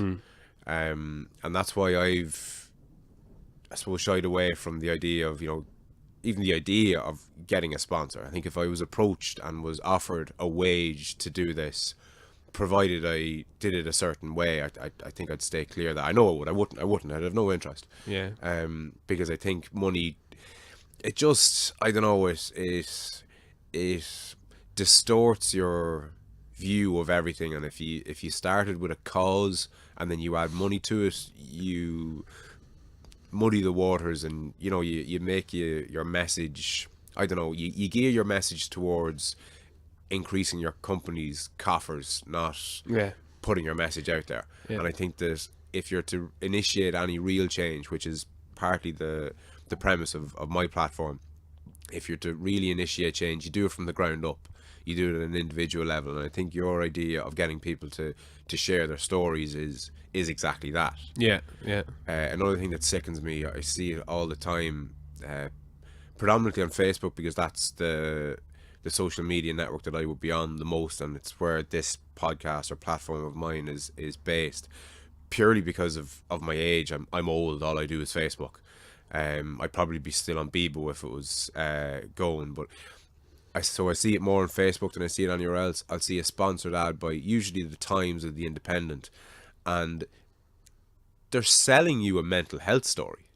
Now, it might be your mental health story, and getting that out there is a good thing, but you're being your you face stories, or the stories that you are collecting and sharing, they can be sold.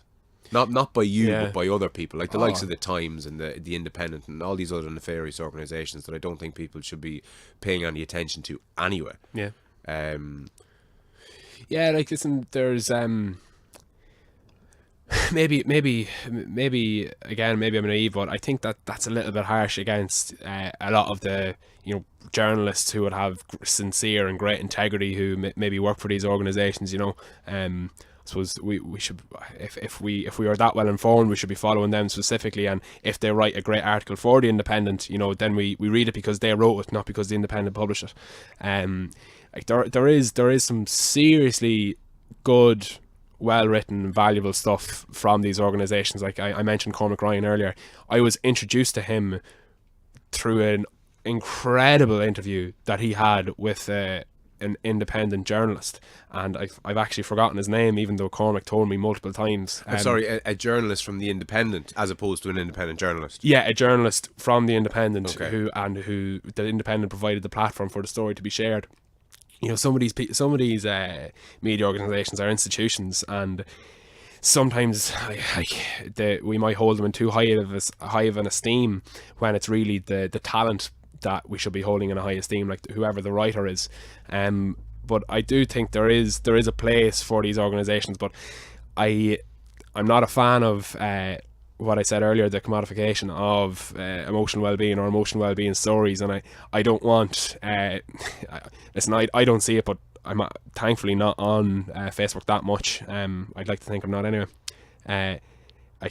I don't want to be sold stories based on me having googled Cormac Ryan Independent, and the cookies know that that's a story in which emotional well-being and emotional suffering comes up frequently. So then fucking the Independent have recourse to that information, and then they push some story on me. I don't want that to happen. But I suppose that's the infrastructure in which these organisations are exploiting, and they're playing that game. And I think it's up to us individuals to try and innovate and do something better, so to detract whatever audience they're attracting to those articles, and bring them maybe to different stuff that has maybe a greater integrity, but a similar quality. Do you know what I mean? Yeah, no, absolutely. It's hard to find the right middle ground, or to hit that sweet spot. And in relation to kind of drawing it back to the individual, like, what are the things that you've found can help people to either build up the courage to share their own story, or to even to go there? Because I know myself, for years after what happened to me, if that popped into my head, if that time popped into my head, it was, and my knee-jerk response was like, oh, find something to do quick. Do you know Yeah. that kind of way? You just fucking run a million miles away Yeah. from it. So you have to, I think, share your story with yourself Yeah. before you can share it with anyone else. So I suppose, as a precursor to contacting you, what can people do on an individual level to maybe take one step closer to either sending you an email or Well, sharing their story with their mom or their best mate or whoever? I suppose my response to that would be two-pronged in that what helps, what I find anyway, encourages people to reveal their own emotional selves is hearing other people's stories, you know. So when they hear another person's story, they can find it very relatable, and they might be, for instance, surprised. Like when I came forward with my own story, people were like, "Fucking hell, Pat! Jesus, you had a really intense emotional experience in secondary school. I had no idea, and you know, I saw you every day. That's very enlightening, and that might inspire them to share their own story. I know it did with lots of people, and then those people who shared their own stories inspired others to share theirs, and there was somewhat of a snowballing effect. So kind of leading by example is a good way in the community to inspire others. So with that in mind, if you are inclined, you mentioned what happened to you. I'll fucking turn the tables for a moment. What did happen to you, and what is it that you're referencing? Well, I was suicidal. So I had a plan and the whole lot, like, and came through that with the help of two mates of mine. Shout out to Chris Gleason and Joe Kelly, pair of mad bastards. So they would have helped me through it inadvertently. I never told them anything about anything, but they liked me, and they didn't know me. So I met them. I was doing quite well professionally, and the arse fell out of the economy in whatever it was, 2008 slash, yeah, 2008. So in 2009 I lost my job and lost with it my sense of identity and sense of self and all the rest of it, and became massively depressed, and took the first job that was going, again running away from dealing with my having lost a sense of self. Instead of coming to terms with who I was, I needed another job now. So took the very first job that came along. It happened to be an aircom. I happened to be working alongside Chris and Joe. So they didn't know me from Adam, and they liked me. And I found that to be new, in a weird sense. And they really liked me. They thought I was cool, and that kind of gave me a bit of positive self-worth, I suppose. So Chris introduced me to mixed martial arts, so I'd been given a bit of a lift from the two lads. I was starting to train every other day, taking it very seriously, so my physical health would have improved. In the job that I would have been in, the previous number of years would have been spent, you know, working 50 odd hour weeks, on the road for 40 of those 50 hours, so sitting in the car, eating out of filling stations, drinking, you know, coffee, the little plastic cups, the whole lot. Just a terrible life, basically. I had great, there was great financial reward, so I had loads of money but no time to spend it, and nothing meaningful to spend it on. So I climbed out of the hole as such, and then over the next couple of years, if I ever thought about it for any length of time, I'd run away from it as fast as humanly possible, because I didn't want to go there. I just wanted to distance myself from it. I kept saying, no, that's in the past. Leave that shit back there. Don't need to be fucking dragging that shit back up. I suffered long enough under those stresses. Fucking leave it be. But then over time, I suppose you would have helped me in a big way. That whole nothing to hide philosophy, like, you would have been doing that whole thing, and it made me, I suppose, at first tell myself what happened. And then it was, you know, a year or two later that I told kind of anybody else, and then ended up blurting it out in the podcast to Patter, I think, which was the first time I'd really made it, I suppose, public in a sense. Yeah. Sorry, did that even answer your question? Or? Yeah. No, it don't. Yeah, you had mentioned what had happened to me, and I'd asked you what was it that happened to you. So, by the sounds of things, like, I suppose I have insight into it because, in case anybody's forgotten, I'm your brother. So what happened to you was you lost your job, and that, I suppose, sent you on a downward spiral of kind of despair and on reflecting on your own self and kind of hopelessness and wondering where was your identity in the first place, and would you, if you did have one, where were you going to get it again in the future? Is that Yeah, well, I just felt like a complete loser. I felt like my worth was all built into the flash car and the high paying job, and that whole thing. My identity was built into that, and then the economy crumbled, and I realized that the identity that I had built for myself was dependent on there being a thriving economy. yeah. And once that went, I was left with nothing, and I was on display for the world to see as a complete and utter fucking failure. Yeah, I think I'm sure this.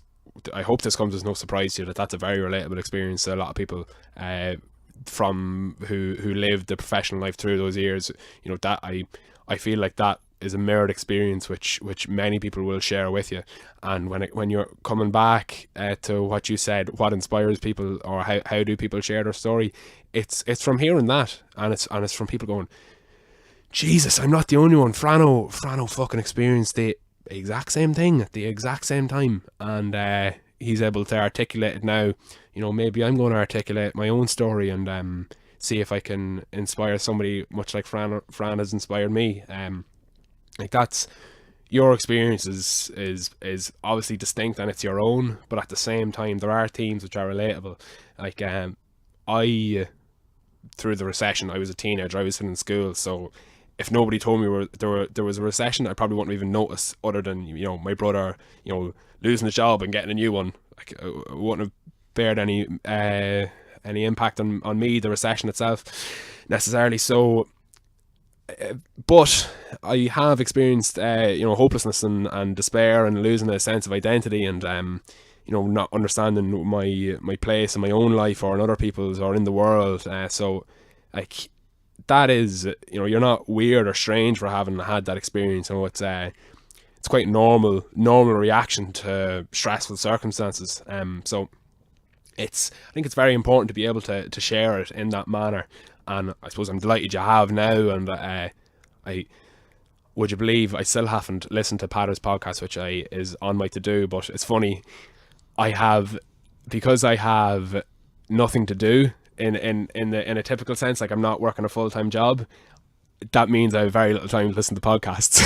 I feel like listening to podcasts is something you can do when you're Pleasure time. or when you're pretending to work at a fucking 9-to-5 job or something. It's funny, in a way, listening to podcasts is a somewhat on the lead thing to do, I think, because I feel like it's something you do when people think you're doing something else, but when you're in full sight of other people, it's hard to devote your time to listening to someone speak in your ear. Well, I find it very passive, so that's the way I would consume my podcast.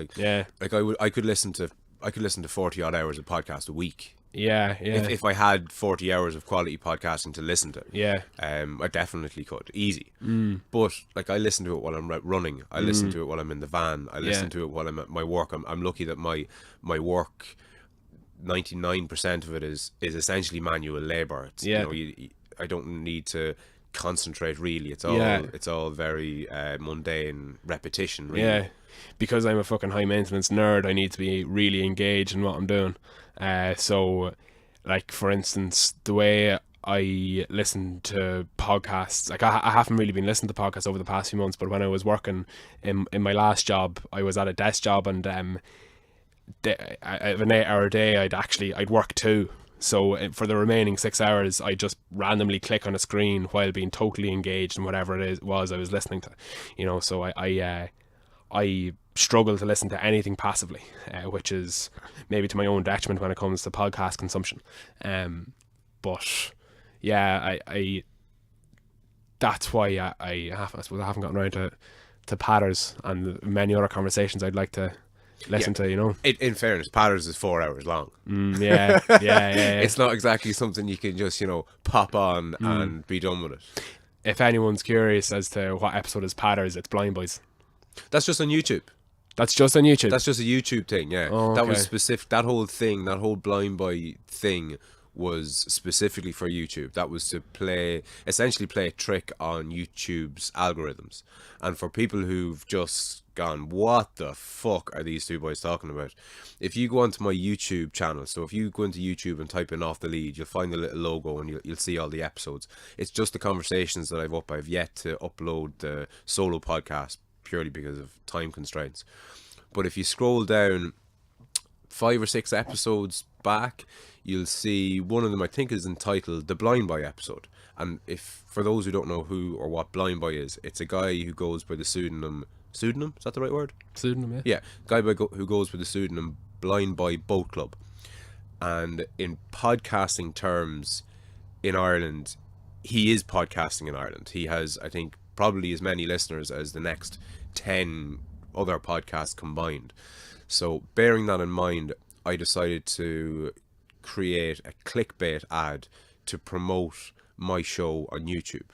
So I had recorded, I think, about the best part of 10 conversations and uploaded them to all the different podcast platforms, but I was slow on the uptake of putting them onto YouTube. And it wasn't until Des C. Prasad, past guest and friend of the show, basically said, why aren't you on fucking YouTube? There's like 1 billion people on it.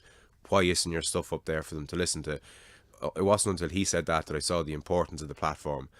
But one thing that he pointed me out to was, if I was to upload all the podcasts that I had recorded in one fell swoop onto YouTube, I would have created, let's say, 10 videos, each one of them between 2 and 4 hours long. Anybody who's kind of following the Off the Lead thing will have already listened to them. So you'll essentially be putting up a load of stuff that nobody's going to listen to. And the YouTube algorithms will recognize it as such, and you'll never get your foot on that ladder, basically. So what I decided to do was to change the thumbnail, so change the picture to, instead of it being my actual guest Patter, make it Blind Boy. And then I tagged it as, Blind Boy Podcast, Blind Boy Boat Club Podcast, the Rubber Bandits Podcast, anything that I could think of that would draw people towards it.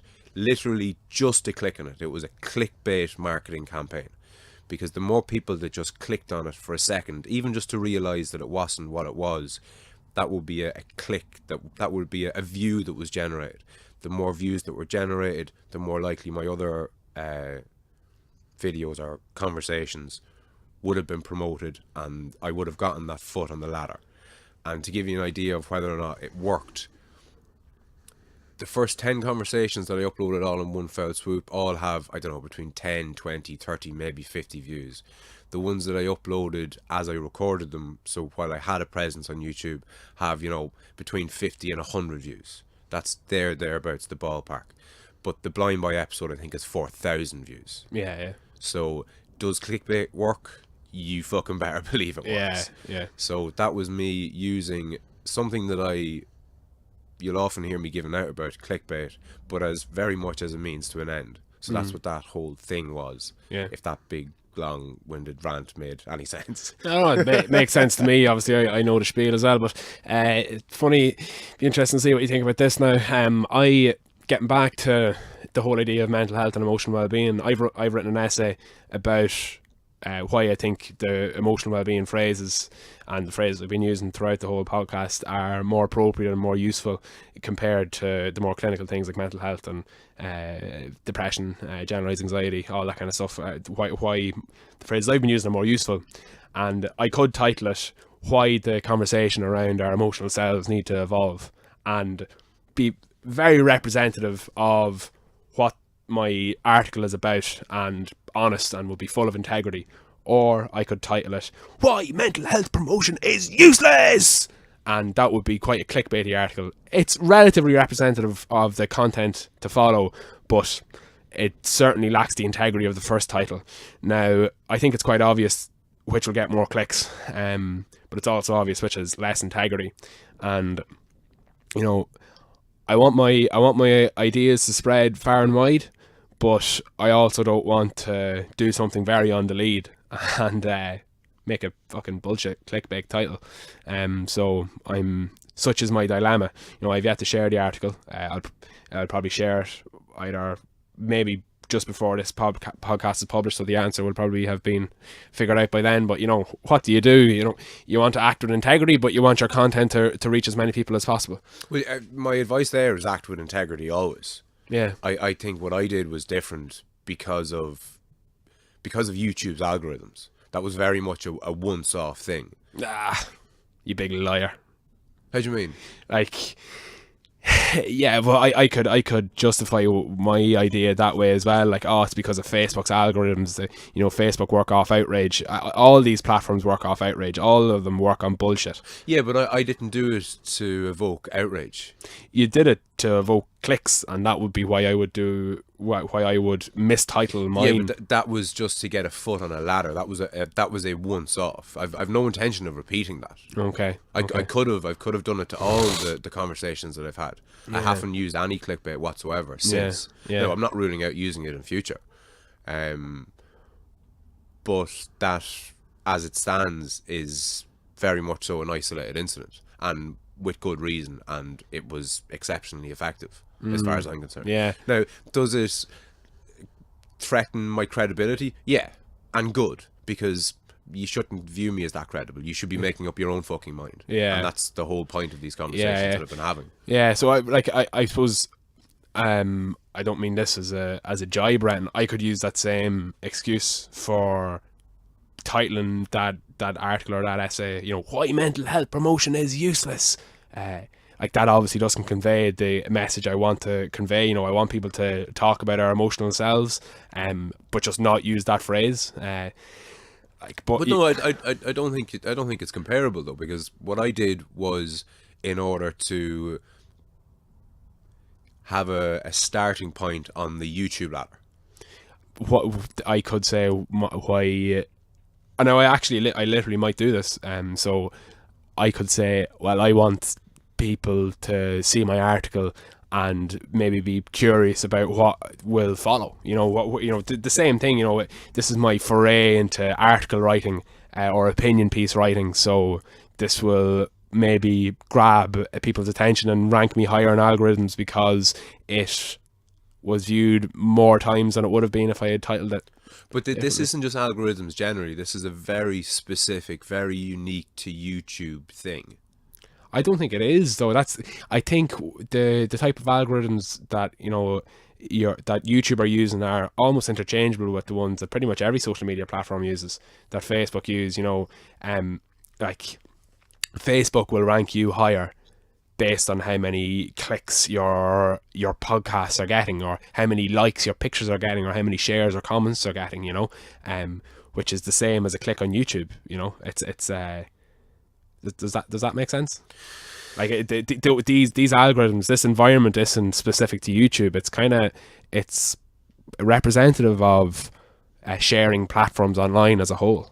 But again, what I did was a first step. So if I was to set up a Facebook page from the start, I might use some sort of a clickbaity thing as the initial. Yeah. No, I got you. Yeah. As the initial. Whereas I've been step. on Facebook for years now. Yeah, exactly. And I've been on I've been on Facebook not for years with this platform, but I've been on it a while. So I didn't. That's why I didn't share it via Facebook. It was strictly a YouTube thing, and strictly because day one on YouTube was the day I posted that. Oh, so thing. You actually didn't share that episode on Facebook. You just promoted it on YouTube. Did you not promote it on Facebook? I did promote it on Facebook, but I promoted a YouTube link on Facebook. So again, I was promoting the YouTube channel on Facebook, if that makes sense. I wasn't promoting the Facebook thing. I could just as easily have used newspapers to promote the YouTube article as opposed to Facebook, if that makes sense. Okay.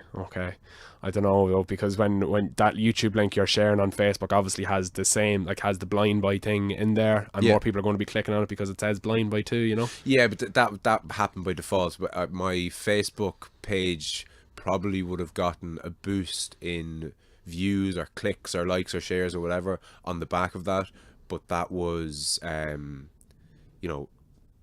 whatever the opposite of collateral damage is. Right. So, kind of way, that was just it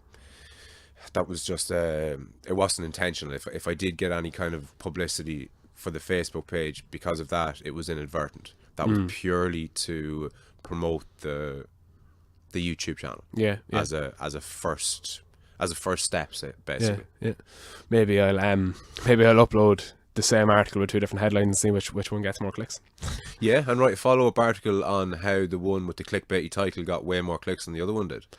Yeah. I don't know how much interest that would be, how much value or interest that would be to people we'll see. I'd be fascinated by something like that. I'd love to know the numbers. Yeah. Because another thing that I suppose I kind of semi-justified the whole blind buy clickbaity story. If you go on to YouTube and type in Off the Lead, you'll find my videos. Scroll down, you'll find the picture of your man with the bag over his head, entitled The Blind Buy Episode, and listen to the first 2 or 3 minutes of it. Because I put in a spiel at the start of it to encourage people to actually listen to the episode. Because again, due to YouTube's algorithms, a click or a view wasn't good enough. Because if you just click play on a 4-hour-long thing and then realize that it's not what you wanted it to be, you'll jump out after like 10 seconds, and that won't last as a view on that video. So I put in like a 2-minute, probably not even that long, it's probably only 20 seconds long, statement basically saying that Blind Buy had gotten the podcast banned, and due to anti-clickbait legislation, I couldn't tell you why. You had to listen to the whole thing, basically. And again, pure clickbait. Nothing was banned, nothing was anything. But that was to hook people in and essentially con people to listen to that episode and to promote Off the Lead as a first step on YouTube. You're smirking away there as if to say I'm the fucking devil or something. Controversial. It is controversial. Absolutely controversial. Like, to think that somebody, thought that had any sort of truth value to it, leaves me in a state of dismay. But you see, this is what you might be missing. I got messages to beat the band from intelligent friends of mine saying, "What's the story with Blind Buy? You got banned? What happened?" Lads, and these are people who listened to me say the words, "Due to anti-clickbait legislation, I can't publish the episode." They swallowed it hook, line and sinker. And it's not because they're stupid. A lot of the guys who contacted me were far smarter than I am. But what they don't get is what clickbait is.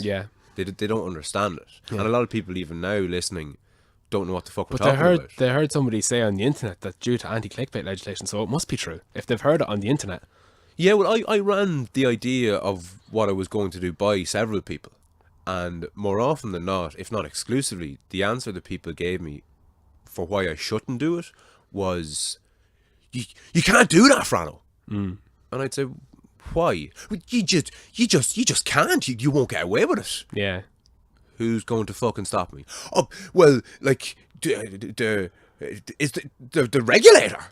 What fucking regulator? You can put any amount of bullshit online and of course reap the benefits. But sure, like, I think it's funny when you give a couple of simple examples, like for instance, when Brennan said today's bread today, that doesn't mean that the fucking Brennan's bread you're buying off the shelf was actually baked today. That's just their fucking logo. Like, they're just their slogan. It's their slogan, and that's true of everything. People should be skeptical of everything they hear, and maybe you doing that bullshit clickbait help people realize that, or they just got confused and clicked on the next video. Maybe, yeah. But look, it was just something that I tried. I don't regret it. I was fucking filled with more anxiety and paranoia and regret in the week or two after it than I care to fucking admit to. But haven't taken it down and don't intend to. Yeah, you're a massive fan of Blind Buy. Did you share it with him? How do you mean share it with him? He's not on YouTube. He's on Twitter and I never know. But again, that's indicative of my age. I'm not au fait. Is that the right word? Au fait. I don't know if that's a word, but I know what you're saying. We'll use it as a word for now. Yeah. I'm not au fait with tagging people in Italian stuff. Do you know that kind of way? Like, and linking people to stuff like, Jesus, I struggle with the internet. And I'm, more fluent than most. You're just trying to be cool by pretending to be old, though, as well. I'm not, though, because when I try, put it this way, when I send somebody a message on something like Facebook Messenger, which I use all the time to speak with guests, I have to write it in my Keep app. and then copy it and put it in because I can't figure out how to space down without it creating 100 messages. Yeah, well, that's because Facebook Messenger is shit. Well, maybe that's what it is. It's certainly not me trying to be cool, letting on that I'm not as proficient with the internet as I'd like to be. Yeah, I know I disagree with you there. I think there's an element of your character. Now, obviously, this is open for condemnation, but fucking Twitter. I was born in the 80s. How the fuck am I supposed to understand that? Like, you understand it plenty fine. I embellish that, but that's not all fake. Like, Okay. I genuinely wouldn't know how to tag somebody. Yeah, I suppose you embellish it. That's the right way. Like, you genuinely don't know how to tag somebody, but you've accepted that fate as opposed to finding it out, which you're well capable of doing. True. Do you know? Yeah. So I think you devalue your what's the word? Your ability to understand these things. Like, although you don't get it, give yourself 2 seconds of trying to do it, and you'll do it. No, Whereas granted. I'm old. Fuck it. No. Granted, absolutely. I couldn't agree with you more. But having said that, between recording the audio, recording the intro before the audio and after the audio, before converting that into a video, before configuring the thumbnail and then the picture that's going to be behind the video, uploading it, which with my internet connection takes about 16 years. Yeah. Sharing it, recorded writing everything, just the 2002. fucking whole thing on top of the 70-hour work week, on top of herself would have been heavily pregnant at the time, on top of everything else. You know, if I knew how to tag him in that moment, I would have tagged him, but I didn't, and I just didn't. You know, once I didn't tag him, I went off and did the next thing that I know how to do. Yeah. What do you think? Have this might be a loaded question. I don't mean it to come across as a jibe or as an offensive comment, but I'm sure you're familiar with the idea of a busy fool. Yes, I've spoken about it. Okay. And I am the definition of a busy fool. Yeah, because obviously, like, for instance, you know, you could configure your audio and your video in a particular way, which was the first way you did it, and it takes you 5 hours. Or you could do an hour of research and a better way to do it, and then it only takes you half an hour. And then it takes you half an hour from that point forward. Do you know what I mean? Oh, lad, I literally have a solo episode devoted to exactly that. Oh, well, there you go. Like, because there are different, like, podcast services, for instance, that will share your podcast on every platform with one click.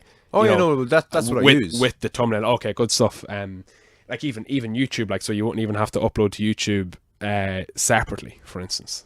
Like, there are different services which do that, and like, I don't know. I think we're all busy fools to some degree. Like, for instance, when I was doing my own podcast, I was spending a load of time on trying to get the waveform correct. Which, listen, basically, I was trying to get the volume correct throughout the whole thing. Yeah. And I was spending about 5 hours doing it. Yesterday, I found out that there's a button that does that. Yeah. There's a button. Equalization button? No, compression button. Right, It's a compression, it's called. So, like, we're all busy fools, and I suffer from it, and I think it's inevitably, you've talked about it on a solo podcast, you're going to suffer from it as well. So, because you're busy, I don't have time to figure that out, I'm on to the next thing. You can actually increase your workload, whereas if you spent maybe some time in sort of kind of like the research and development thing, you might reduce your workload. You're well abreast of business tendencies. You know how the most successful and efficient businesses run with an hour or 2 hour long meeting every Sunday or every week, where they review what they did that week and how they could improve upon different processes the next week. When was the last time you had a meeting for your podcast? Even if that meeting was just with yourself. Never mind my podcast, my fucking business, my bread and butter, my livelihood. The thing I spend 70 hours a week at. Yeah. Like, I spend 70 hours a week working on my business, and I won't spend half an hour sitting down figuring out how I can reduce that by, probably, if I wanted to, 20 hours a week. Yeah. Because we get addicted to our little routines. Yeah. The kind of way of flying around and doing bits. And Yeah. like, by now, with the benefit of hindsight, I could have completely stepped back from this business, and like my own business, not this platform, I could completely have stepped back from that business and have people working in it for me. 100%, and Yeah. I could be doing Off the Lead full time Yeah. as a passion project, Yeah. pulling a wage from my business. Yeah. There's absolutely no reason in the world, not only that I could do that, but that I couldn't have done that already, Indeed. given a bit of time and actual work. Yeah. But it's I think I phrased it in the solo episode as being intellectually lazy, Yeah, like, physically busy and intellectually lazy. yeah, that's a good way of putting it. Like, but again, I think we have a tendency to be harsh on ourselves. Like, it's okay to be, physically busy and intellectually lazy at times, but I suppose the what's not okay is, I suppose, being able to recognize that and then moving forward as if you haven't recognized it. So it's brilliant now that you've recognized it, and now you have, I suppose, something actionable now. The fact that you've expressed it outwardly, not only to me but to your listeners. But now I suppose you have a responsibility to yourself to be more efficient, not only in the podcasting sphere but in the business sphere.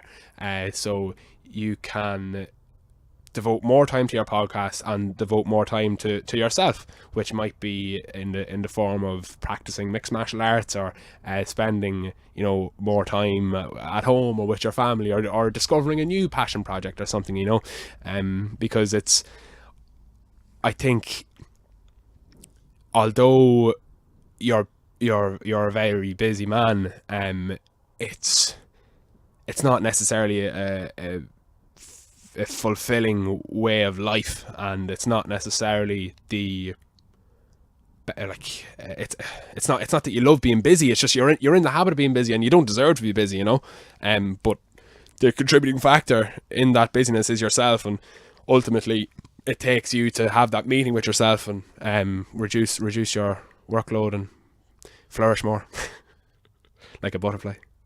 The first step in rectifying a problem is acknowledging that you have one. Nice. Wow. Are you that guy that writes the calendar letters for every day? Yeah. No, listen, I couldn't agree with you more. And it is genuinely only recently that I've kind of realised how much of it kills me to say it, fucking lazy fuck I am and can be.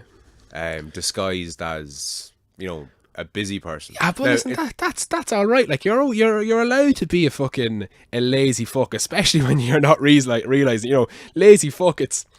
That's a harsh representation of how you've been. You're not a lazy fuck. I understand where you're coming from, but don't kill yourself for it. Don't be masochistic and go, oh yeah, I'm such a lazy fuck. Oh, Frano, you're a bad boy. Jesus.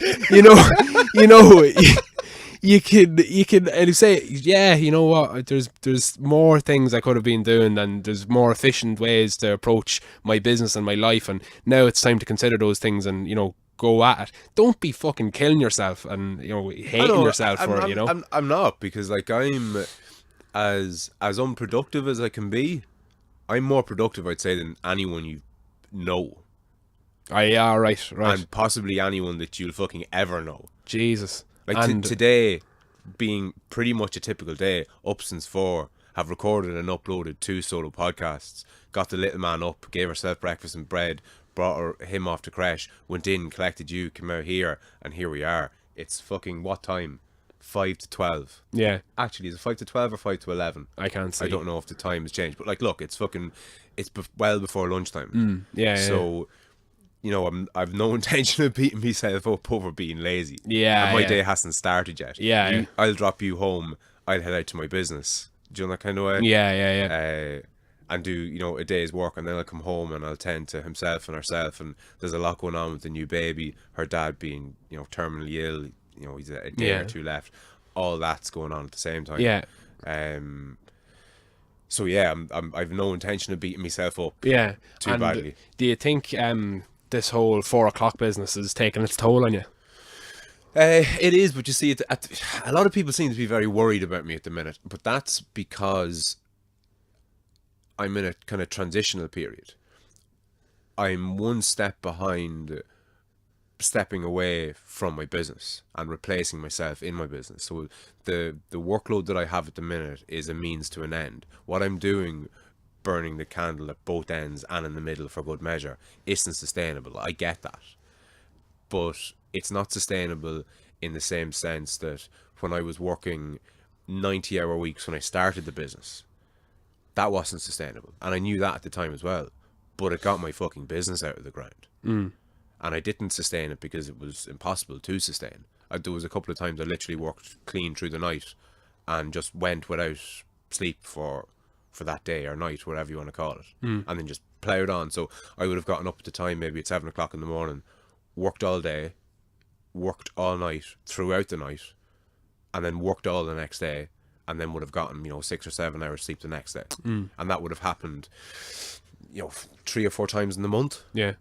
Now, you do that long enough and you'll either go insane or you'll, fall asleep behind the wheel, or, you'll have a big bag of compost land in your head, or you'll electrocute yourself wiring up lights, or you'll something will stop that for you. Yeah. Well, you you loved your business. I used the past participle there for good reason.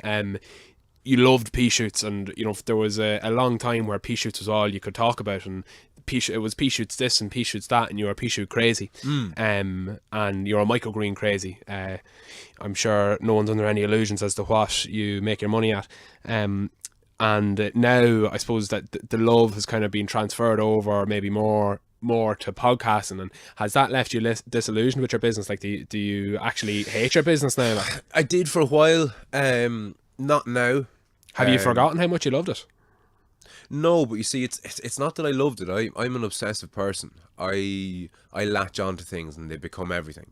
So a normal person typically, gives martial arts a go. They go down and they train for a while. No. I had to do it for 5 years, 4 or 5 times a week, and compete at as high a level as I could compete.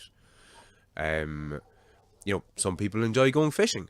They like going out and, casting a line. No. I had to camp out at the lake for 3 days, hunting carp, the most elusive fish in the world, and not catch anything for weekends after weekends. So played hurling for years, never missed a training session, was captain of the team, represented my county, played with rugby, had trials with Leinster. Everything that I've done, everything that I tend to throw my hat at, I tend to kind of obsess over it and go at it full tilt until I suppose the love runs out of it, and that's happened with the business to a degree. And is there perhaps a way you can change your approach so to reduce your intensity at the beginning so that you don't lose that love? Can you fall back in love with entrepreneurship in that regard? I'm still in love with entrepreneurship. So sorry, that was a bad way of phrasing it. Can you fall back in love with what you were once obsessed with, by maybe taking a new approach, or rediscovering the things that made you care about it in the first place? I love starting stuff. So I feel like I've started that business. It's now time to hand that business to someone. What about like the idea of, right, you love starting stuff? That's great. It's savage that you understand that about yourself. Obviously, it's unreal. But how about, rather than thinking, I have to hand this over to someone now because I've started it, you say, I've started the business, now I'm going to start handing it over to someone. So you have a new start. You're giving yourself new starts all the time. I'm kind of in the middle of doing that at the minute. Like, I'm trying to set things up now because I took on a big customer there at the start of the year, Keelings. So Keelings were, or have been, about a 30% increase in my business. That's due to increase month by month, which it has been doing since the start of the year, which is great. So now the business is actually turning enough that I could employ a full-time person. And now that I can employ a full-time person, that means that instead of me working in a full-time and having a part-timer, I would employ a full-time person and I would become the part-timer. Yeah.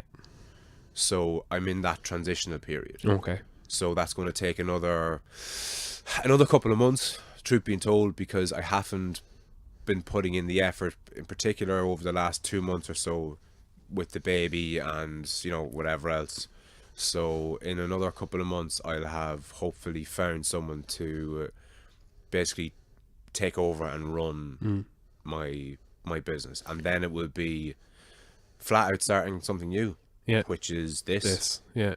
This is the new obsession. Is there something, a preventative tactic that you can employ in the present moment so that you don't find yourself in a year's time saying, podcasting's fucking shit? Yeah, there is, and I've kind of built that into the structure of what this whole off the lead thing is and will become. I want this movement, for want of a better term, to transcend me. Like, I want it to grow legs and fuck off and do its own thing. And I want to have been the guy who started it. Right. If that makes sense. Yeah. I don't want to be the leader of the off the lead thing. I want that to have been something that I started and that it grew legs and fucked off and did great things all of its own accord nearly. Fucking Tim Berners-Lee in the internet or something. Sorry? Like, is your man's name Tim Berners-Lee? Who's he now? The guy who invented the internet. And exactly, you don't even Well, know. yeah, I suppose, you don't even yeah, know who he is, like. Yeah, well, there you go. And that would suit me fine. You're maybe not the best planner. Have you a business plan, or have you something like that for off the lead? Have you a 3-year projection or something for where it will be, and have you made action towards that? Interestingly enough, no. I say interestingly enough because I have a big giant bee in my big giant bonnet for people who I would call useless creative cunts. I would see the likes of Mr. Bow Club as being a useless creative cunt. And what I mean by that is, I'd love to ask him what his percentage increase in patrons will be for the third quarter of this year. I'd love to ask him that, because I know without having him here to ask that he wouldn't have a fucking clue what I was talking about, really, or that he would know exactly what I was talking about, and that he isn't, business minded, because creative people don't tend to be. So I tend to blur that line, or at least I try and blur that line. I try and be creative but have that kind of business acumen, because I find one without the other kind of redundant. If you're all business and you've no ideas, you'll just end up running a Starbucks or a McDonald's or, something similar. If you're really creative, you'll come up with a fucking brilliant idea, and that's all it'll ever be, a brilliant idea. So at the minute, I'm embellishing my creativity by letting this whole off the lead thing just kind of find its feet and see where it goes, without a structure, say. But rest assured, I absolutely will have a structure in place. Again, when things have settled down maybe, and I've replaced myself in the business, and I have more time to think and to gather my thoughts and to organise and to plan, I suppose. So for the third quarter of 2018, what's your projected increase in patrons? Oh, I don't have one. Oh yeah, but I don't have fucking 100 million people listening to me every month. And Yeah. like he uploads, what is it, an hour a week? Yeah. Whoop-de-fucking-do, Mr. Blind Boy. Do you know the kind of way? But that's typical of a creative person. He probably thinks he works his bollocks off doing that. Yeah, but he's making sweet love to the equalization of it, and he's editing it down, and he's making it sound lovely and warm, and he's putting the background music in. That's time consuming. Does he not record that in one fell swoop? No, absolutely not. Fucking sounds like he does. You're not listening hard enough. I've heard the odd jump here and there from where he stops it in that, but Yeah. Jesus Christ, He- I'd be very unimpressed if he was putting a lot of work into that hour. Maybe not a lot, but he's putting more work maybe than I think you might imagine. So he's getting the equalization right, which he probably might have set to a particular point, so he has pre-adjusted settings, but he's editing it down, and no, he's an audiophile as well, though, so he's into all that. but that's what I'm saying, yeah. So it's not as simple as him recording an hour. So he's making it good for audiophiles, Yeah, I don't think audiophiles are listening to him en masse, though. I don't think there are 80,000 people in Ireland who are audiophiles. There aren't, but there are people who are enjoying the audio quality of his podcast, and who are enjoying the warmth of the production. His podcast hug. But look, I've no intention of giving people a podcast hug. Again, something that I've said in the podcast recently is Blind Boy has his podcast hug. My podcasts are a podcast kick up the hole. Yeah. I saw that was pretty funny. Sorry? I saw that was pretty funny. Yeah. So I would be of the same persuasion as someone like Jordan Peterson, who... Oh! Sorry for everybody at home. That's me sighing at the name Jordan Peterson. Apologies. Anyway, I didn't know you felt so strongly in relation to Mr. Peterson. He's just annoying. But anyway, continue on your... I will, but we'll get back to that, no doubt. He basically makes the point that the quality, like the audio quality and the fidelity and all that jazz is essentially meaningless. Once the content is good enough, none of that shit matters. He's wrong. He's wrong with his fucking 250 million subscribers. Put it this way. And his 100 grand a month on Patreon. Absolutely. But he'd have, twice as many subscribers and twice as many patrons if he wasn't so silly. Would he? Yeah. Like for What's instance, your beef? No, forget about that. What's your fucking problem with Jordan Peterson? Before I get to my problem with Jordan Peterson, for instance, he had like a savage talk with a professor at UT Austin, where I studied for a year. Height? No. Pennebaker, James W. Pennebaker, on his podcast, and I really wanted to listen to it. I really wanted to listen to Pennebaker and him talk about what they were talking about, because Pennebaker has some very interesting research on expressive writing, which is something that I'm very interested in, and I actually couldn't listen to it because it was that bad. Let me cut across you there. That's not due to him. That was a bad audio recording. I haven't listened to it, but the one, like, I was really excited about him and Jonathan Haidt. Really excited about it. And I've tried to listen to it several times, but it's inaudible. See, that's what I mean. But the content is probably fantastic. There's a difference between something that's inaudible and something that, isn't refined. Yeah. Like my podcast isn't refined, but it's certainly audible. Yeah, but as is mine. That Pennebacker thing, it wasn't audible. That's unforgivable. That's fucking nonsensical. Yeah, that's what I was saying. That's the point I was trying to make. I don't mean that at all. I'd have no tolerance for that whatsoever. Sam Harris skirts that line with his podcast. Now again, he's 100 million people listening to him every 5 minutes or whatever it is. But when you're struggling to fucking hear the conversation, it's flat out not fucking good enough. Yeah. But so long as you can hear it, everything else is irrelevant as far as I'm concerned. Okay, no, not irrelevant, but for the most part. Yeah, I suppose maybe your definition of being able to hear it is maybe a bit different to mine. Like, I could have strained my ears and turned it up full volume, I'm sure, to kind of figure out what they were saying, but like... Yeah, but you can't be kind of figuring out what they're saying. You have to be able to fucking hear them. Yeah, so... There's a difference between, audio quality that isn't brilliant and something that's inaudible. Well, I think, Peterson has a responsibility to his patrons to produce quality that's good. Like if he isn't, maybe he is, but if he isn't, he should be employing a sound engineer part-time to make his stuff good, because he has that money. Like. I'd be inclined to agree, but his videos had hundreds of thousands, if not indeed millions of views before he was getting a penny on Patreon. Yeah. So he was just chucking them up as an aside, and there was no production quality. Yeah, he definitely did. I considering he turned me off, he undoubtedly turned other people off as well, because it was just so bad, like kind of the dodgy webcam video and the dodgy webcam audio. Listen, the content on a lot of the videos of his that I watched was good stuff, but the quality was, as far as I'm concerned, was unacceptable. Like I'm not. I wouldn't be pretentious enough to call myself an audiophile, but I like good audio and I like good video production, and I'm willing to accept relatively shoddy stuff, but that was just too shoddy.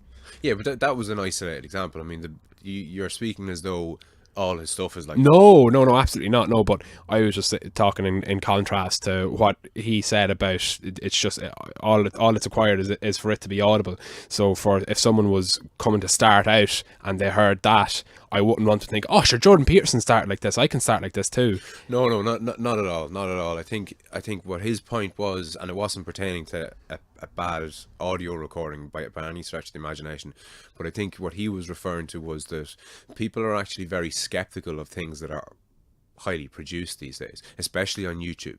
So if you can keep it kind of simple and basic, people are more inclined to engage with you. Yeah. If it's all... Like if this podcast had started with today on the Off the Lead podcast, I interview Pat Mc Keown. Pat Mc Keown is my younger brother, blah blah blah blah blah. Yeah. If it was all that, and cued to music and all the rest Yeah, of it. I know. Not Yeah. that that's intrinsically bad, but Yeah. you know, rough and ready is more synonymous with honesty than, you know, high level of production. Yeah. I know. I agree with that, but that seems to be a separate point to the original one you're making, though, Which was what? Sorry. which was that the quality is unimportant once the content is good. I don't think so. There, Like, so, no, when I say the quality is good, I mean you have to be able to fucking see it and hear it. Once that's okay, that's a minimum. That's just an entry level requirement. Yeah. Anything less than that isn't worth discussing, because Yeah. if you can't hear it or see it, you may as well not have fucking made it. yeah. So long as what you're doing is, you know, visible and audible, Yeah. everything else is irrelevant. It's all Yeah. down to content. Yeah. Yeah. I suppose. Yeah. I get you. How does Blind Boy, who does himself consider himself an audiophile, how does he reconcile that with sucking on that fucking robot dick of his? Oh yeah. His fucking vape pen. How does he fucking justify that? It drives me nuts. Oh, like, I don't know. You know, I'm not like I've actually found myself being more kind of unimpressed as the episodes have come out with Blind Boy, because he's repeating himself so much. Like, for instance, he might talk for 3 minutes or 4 minutes about how he wants people to go on and support him on Patreon, but how if they don't want it, they don't have to, and, you know, so that'll take 4 minutes, and then he'll spend another 4 minutes saying, "Oh God, I've been talking about really weird stuff. You know, to get more context, you should go back to the first episode." And like he said that every episode. I'm like, oh, skip, trying to skip, you know, in 30-second increments the shit he's talking to get to the actual content, and then he might fucking, you know, suck on his vape pen. Now that doesn't actually upset me too much. But then he'll talk about how the podcast doesn't have any sponsors for 2 minutes, and then he'll talk about his Ocarina pause for another 2 minutes. And like, when you add it all up, you're going, oh Jesus Christ! Like, when are you actually going to talk about stuff? You know, as opposed to bullshit, which you've said every single week. So that's been upsetting me. But then again, I have a low tolerance for that kind of thing. It's funny you say that, because a couple of people have said to me recently, they've asked me, you know, what do you think of Blind Boy's latest one, or Blind Boy's last couple? And I'm in a bit of a weird position, because anything that I say critical of another podcaster, there's an element of like, oh yeah, look, you see Frano, he is a podcast for 5 minutes and now he's fucking saying that your man Blind Boy's his shit. So there's been an element of that, and there's also been an element of my own mood. So, and that's what I'm just going to throw back on you. Blind Boy's been annoying you by doing these little different things. Is that as much a reflection of your mood while you're listening to him, or your current frame of mind, or is it all down to him? Not all, but you know what I mean, for the most part. No, because when I'm let's say consuming his podcast, like, I'm brought to a kind of a baseline, let's say. So I don't think it's reflective on my mood. I understand where you're coming from, but I don't think it applies here. Like, there are times, obviously, on a day-to-day where I'll feel more or less cynical, and I'll be more willing to listen to something as opposed to less willing to listen to something. But when I'm listening to Blind Boy, there's I suppose I get maybe even a little bit excited, and I'm waiting, and then there's a few minutes spent on that kind of stuff, and it does frustrate me. So no, I think it's reflective on his podcasting, his content, as opposed to, you know, my mood. But that certainly does. That's a part of the picture, but it's a small part of the picture, the majority of which is taken up by Blind Boy himself, if that makes sense. Yeah, no, of course, yeah, no, absolutely. Yeah.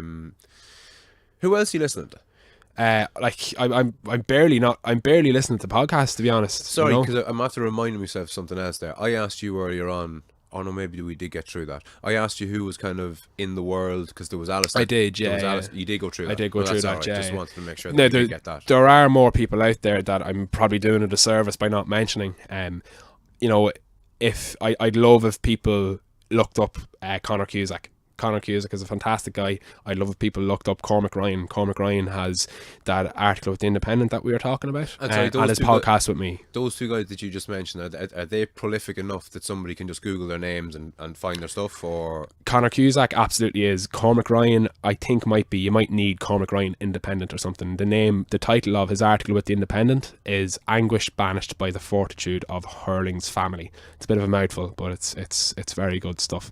And yeah, like I've been listening to Blind Boy, I've been listening to yourself, and I've been I've been editing my own podcast and stuff as well. I've always been a big fan of Sam Harris. I've missed his last good few episodes. Like I said, I kind of haven't been in the listening to the podcast sphere over the past couple of months. So yeah, but I think something that I'm surprised you haven't called me up on just yet is how I haven't been listening to Jordan Peterson. No, I wouldn't call you up on not listening to him, but I will call you up on my mentioning him and you go, what's that all about?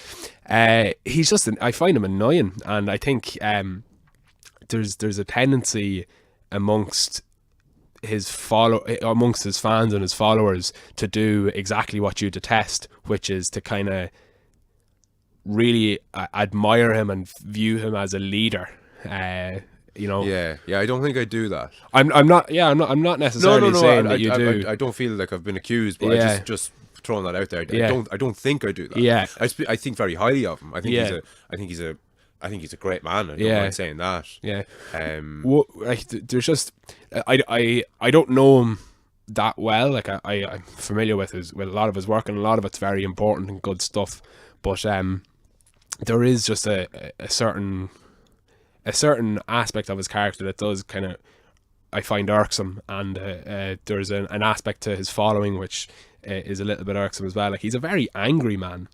You know, he's very angry, and that, he is. I find, self-admittedly, like. Yeah, I just find it quite distasteful. It's kind of like, why are you so angry about it? Like, I know there are a lot of things to be angry about in the world, but you know, I'm a big fan of fucking acting compassionately, and rather than getting frustrated and pissy at people, you act in it from a position of compassion. So that's one thing. His voice is so annoying. He kind of talks like this. That's just the Canadian accent, though, is it? No, I think the Canadian accent is hilarious. Has he not just got to me, it's just a stereotype out of the box Canadian accent? No, he's a croaky fucking annoying voice. Listen, he's brilliant. Like, he's obviously a great academic and a brilliant intellect, but no, his voice just annoys me. It's croaky, and he says things that don't suit his character. Like, he'll say, "Man, you gotta get out of bed, man," and he'll say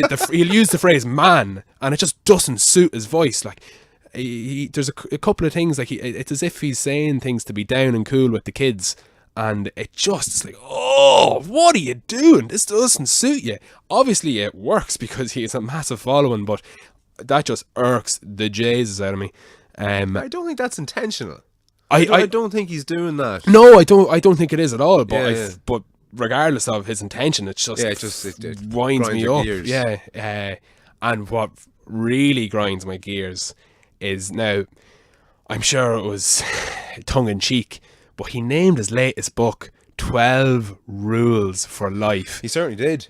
Good, sweet Jesus. Like, is he, was that published by BuzzFeed Publications or what? Like, international bestseller worldwide. Yeah, absolutely. But again, it's like Blind Boy's book. Do you think he wanted to call it The Gospel According to Blind Boy? No. Sells books. Do you think he'd want to put a picture of his face with a plastic bag in the front of it? No. Sells books. Yeah, I know, but there is an element, like, when you see his content on YouTube, there's I know a lot of these videos aren't going to be uploaded from his page, but like, none of them are. Yeah, everything that you're about to say has nothing to do. So I won't even. There's no point in even saying that. But they're, like, what I'm saying is, I feel like that's kind of representative of his following. But again, his following, and this is something I meant to pull you up on.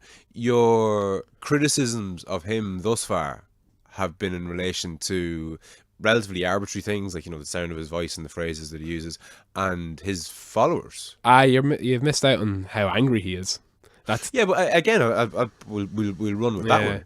I'm quite angry. Yeah, I don't think that that's necessarily a very healthy or useful position to come from, a position of anger.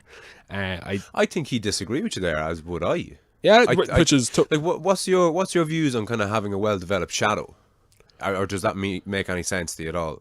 a well-developed shadow. Yeah, like, it's a Jungian theory that you have basically a dark side, okay. an evil component that's in you because you're human, and we all have it. Yeah, And that if you haven't got that under control, you're the weaker for it, or if you haven't it well developed, you're the weaker for it. Well, I think like different shadow things and Jungian aspects and Jungian archetypes and different Freudian psychoanalysis and stuff.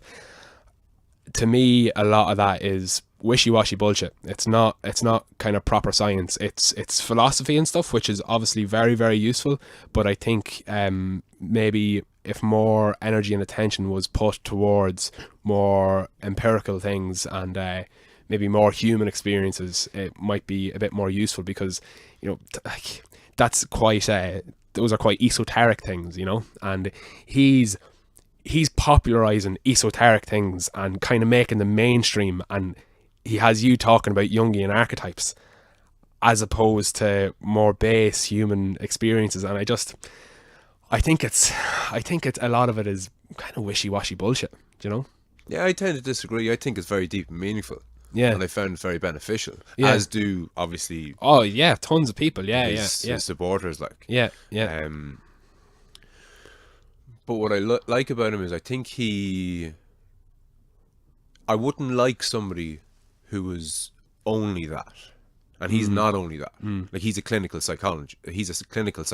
Yeah. He is a scientist. There's no two ways about it. But he has a lecture series that I'm a big fan of, which is literally called The Psychological Significance of the Biblical Stories. Yeah. So, yeah. I mean, he has fucking Frano, the biggest atheist in the world, McKeown, paying close attention to ancient scripture. Yeah.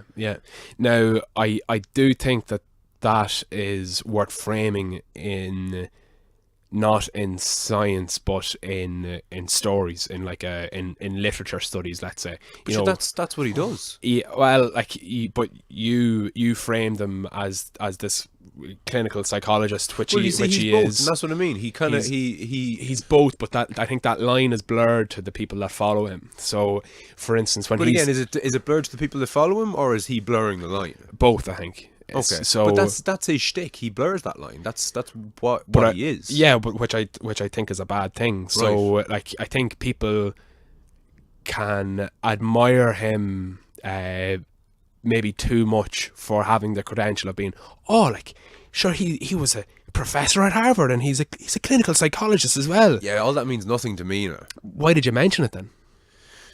Sorry, not the professor at Harvard, but he's a clinical psychologist. He's a proper scientist. Well, you mentioned that. No. I did, and I stand over it, because, as I said moments earlier, he's both. He is both. Like, he publishes papers. He does the whole scientific thing. His stuff gets. You're closer to this than me. When you write a paper and it's cited, is that the term? Yeah. His papers are widely cited. Being in that and being in that environment, like, that means you're successful. That doesn't mean you're any good. And I'm not saying that that's a valid criticism of Jordan Peterson. Like, so what if he was cited? It could be a load of bullshit. Like, but it's important to realize that, like, for instance, I'm sure you've heard of the vaccinations cause autism paper. Yes. Yeah, that was cited like an insane amount of times, loads of times. That got past peer review. Yes. Total bullshit. So somebody who's able to publish papers and somebody whose papers are cited many times is meaningless. I don't think it's meaningless, and I don't think that's a fair comparison either, because you're I using the exception to prove the rule there. No. I was just giving you a very, very famous example so that maybe the listener could relate to it, because I'm sure a lot of your listeners are familiar with that paper.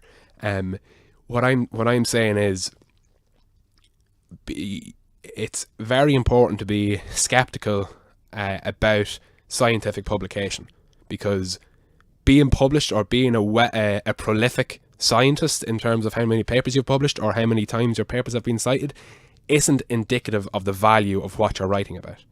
You know? True, but when you... Any one of those things in isolation, granted, but when you have all of them... No, I would disagree. So you can have what all does those credibility things. rest on? Credibility rests on I suppose the ideas that you uphold and what you espouse and what you share with others. And I feel what he's sharing with other people is it's a lot of advice. You know, he's kind of almost telling people what they should be doing, and I, from a position of anger, and that winds me up, and I don't think that it's I don't think that has much integrity to it. I think it's quite preachy, and I don't like preachiness. Yeah, I don't find him as preachy. I genuinely don't. And obviously I don't think the people who have flocked to him, for want of a better term, find him preachy either. But you see him, like, for instance, you literally see him, you know, photoshopped onto crucifixes and stuff, you know, by his fans, and it's tongue in cheek and it's jokey, but that's because he comes from a preachy position. Like, you know, before you try and change the world, you should clean your bedroom. Like, this is muck, you know. I don't think it's muck, and I love that sentiment. It's just something that I espouse myself, and the sentiment in that, the gist of it, what matters and what in the message that he's saying there, is that you sort your own shit out before you go criticizing the rest of the world. Of course. And you start by, like, literally, you know, making your bed and working outward. Yeah. You get your shit together. You sort out your relationships between your, you know, your brothers and your sisters and your parents, and then your friends, and then your kind of finances, and then your job, and you get grounded, and you don't complain about capitalism when you can't keep your fucking room tidy. Well, like, no, I see. I think I think I fundamentally disagree with that. Yeah, like, obviously it's important to engage in some self-preservation and look after your own environment and your close familial relationships and your friendships first. But that, you know, if you haven't done those things, that doesn't disentitle you from talking about esoteric things. Like, he has all his followers talking about Jungian archetypes. Like, you can't talk about Jungian archetypes until you speak to your mother and tell her how much you love her. Like, I'm just making that up. Yeah, no, you know, no, obviously, of course. But that's angry. Like, you know, don't give out about capitalism until you clean your bedroom. It's such an angry, weirdly paternal, patronizing thing to do. Like, he's almost a weird sort of father figure, I think, to his followers, and it's like an angry father, and it's just, I just find it abhorrent. You have not the same, but there's echoings of a similar criticism against Joe Rogan. I don't like Joe Rogan either. Why don't you like Joe Rogan? Because he's annoying. You know, I now, saying I don't like him is kind of harsh. I think what he does is great. He does a great job. He's a brilliant following, but he's annoying. He just talks shite. Like, the content of what he's speaking about is just like, I listened. He had Steven Pinker on there, who is the boy. Like, Steven Pinker is the boy, right? Yeah. And I couldn't even finish their conversation because they were just talking absolute wank. Yeah, but it's Joe Rogan. It's not Sam Harris. So how many people did Joe Rogan introduce Steven Pinker to? Like, Steven Pinker was probably more famous 15 minutes after fucking walking out of that studio than he's ever been in his life. Yeah, I know, I can see where you're coming from. But just specifically about Joe Rogan, like, my personal interaction with him is, it's kind of frustrating. Like, that is, for me, his stuff is really passive, and it's kind of very, this is pretty fucking racist and bigoted of me, but it's very American, and he's a bro, do you know? I know he says this to his own admission, but he's a real bro, kind of meathead, kind of bro science kind of guy. And what's wrong with that, like? Oh, I don't like it. You know, I'm not saying that there's anything necessarily wrong with it, but I don't like it. I would have I would have I would probably maybe get a little bit more frustrated with the likes of Jordan Peterson as opposed to Joe Rogan. But my personal opinion on Joe Rogan is that he's just a bit annoying. Like he's a goofy. He's just annoying. He's very smart. He's an unbelievable jiu-jitsu practitioner, a fantastic pundit. Like his punditry is something to uphold, and that is something that I would seek him out for. Like when if I've been to a couple of UFC events, and I'll always buy the earpiece so I can hear Joe Rogan educate me on what's going on, because he is fucking class at it. But kind of when he's talking about other things, it's just he's annoying, and he frames everything in his own interests as opposed to letting people flourish in their own right. Do you know, like he doesn't host Steven Pinker, and he doesn't foster. This is a good way of putting it. He doesn't foster Steven Pinker. He hosts him and tells him, "Oh yeah, and what do you think about this?" He directs everything, as opposed to going, "Steven Pinker, you're the boy. This is what you're an expert at. Tell me stuff." Yeah, but you just don't like him. But that's what you asked me. You asked me did I like him? Yeah, but you don't. There's something that I'm trying to. I'm trying to figure out in my head what it is that you view about the likes of those two guys, Peterson and Rogan. Yeah. There's something about the two of them I think that you don't like, and it's the same thing. I think I see where you're getting at, but I'll disagree. I'll expand on that now. So, Joe Rogan is like, I don't like Joe Rogan. Okay? I'm not saying I think he's an objectionable bad person. You know, I don't think that objectively what he does is a shit thing. It's just not for me, basically. Yeah. But now he has had some really interesting podcasts, and he's introduced me to loads of really cool people. But ultimately, I'm not a Joe Rogan fan, let's say, right? Now, where I differ between him and Jordan Peterson is that I do think that there are certain aspects of what Jordan Peterson does that is maybe quite misleading and harmful to some people. So I think his anger is kind of unhelpful, and it can kind of inform and anger in other people. Now, I'm not saying that expressing anger is a bad thing. I'm all about really expressing yourself and being honest. But when I think that that's the constant frame in which things is, in which he speaks about his areas of interest, it becomes quite imposing, and it's almost he's like encouraging people to act in a similar way, and that is something I find irksome. And I like when people propose ideas in a dispassionate kind of benign way. One of the reasons I love Sam Harris, and one of the reasons why people don't like him, you know, you dislike him for being described as a human PowerPoint presentation. But what I love about that is he's said some things, he's given ideas, and he lets you make your own opinion on them. Whereas it's up for you to interpret how you feel about it. Whereas when Jordan Peterson is talking about it like this, man, he's not really letting you make your own opinion, man. You know, he's kind of shouting at you, getting angry and getting real. I don't know, fucking. That's just passion, though, is it? That's like, being a human being as opposed to being a fucking robot. No, because I would disagree with the description of Sam as being robotic. I think he's a mindful dude. Like, he's a fucking basically a Buddhist monk. You know, he's more like a Buddhist monk than he is a robot. You know, and to me, a Buddhist monk is kind of something to be aspired to. Is like a fucking Zen master who's at one with the universe. You know, and whereas Jordan Peterson's just he's on a totally different level of the continuum, where let's say on one side you have a Zen master Buddhist, and on the other side you have a fucking angry cunt shouting at people, telling them what they should do, and writing a book called 12 Rules for Life. But the world needs both, surely. Listen,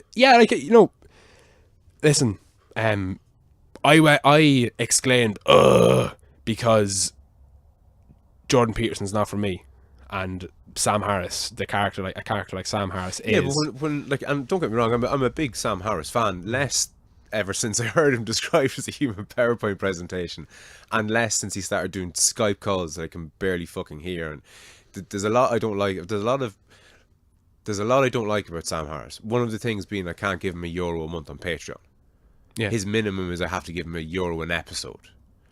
And shit like that, like, he comes from an affluent place. He doesn't need the fucking money. He's selling out arenas all over the world. Doesn't need it, and that to me is just, I don't know, it's... But as well, like, you can make one-time donations to them if you wanted to. Can you? Yeah. So what, I go on every month and give him €1? No. But he's taken from me the ability to give him €1 a month. Okay, which is just one of a number of things that kind of piss me off about him. Yeah. Now the intention behind that mightn't be as like nefarious as you might think. Possibly not. He would have a team, working. Let's say I would imagine he has a Waking Up Incorporated non-for-profit business to which there are 4 employees, one which manages his Patreon and his sound production, another which manages his speaking spoken word tours, and another which manages the fucking, I don't know, the taxes or something like. Oh look, don't get me wrong, I mean, I think I would have introduced you to Sam Harris. I've been following Sam Harris since anyone's been following Sam Harris. Like, I became familiar with Sam Harris around the same time I became familiar with Christopher Hitchens, which would have been in 2008. So I've been a huge fan of Sam Harris for 10 years. Yeah. Do you know that kind of way? Yeah. Now, don't get me wrong, as I kind of outlined there are a couple of things that kind of rub me up the wrong way about him. But for the most part, I'm a lover of him. But I can love him and I can love Peterson. Yeah. Do you know that kind of way? Oh, yeah, and that's where we diverge, I suppose. Like, you're just not as well-rounded as me, because I'm older and wiser. I'm better looking. Lol. Because I don't love, I obviously don't love Jordan Peterson. Now, it's important to give the devil his due, I suppose, in relation to Joe Rogan. One thing I love about Joe Rogan, and which has informed my approach to podcasting, is he has all his guests in-house, and he speaks to their face. Yes, and 100%. They're within slapping distance of him, which is brilliant. I love that, and just like, I suppose his confidence is admirable as well, in terms of speaking about kind of things in maybe layman's terms and stuff. Now sometimes I can find that irksome, but it's a pretty cool thing that he values people for their ideas as opposed to their credentials, mostly speaking.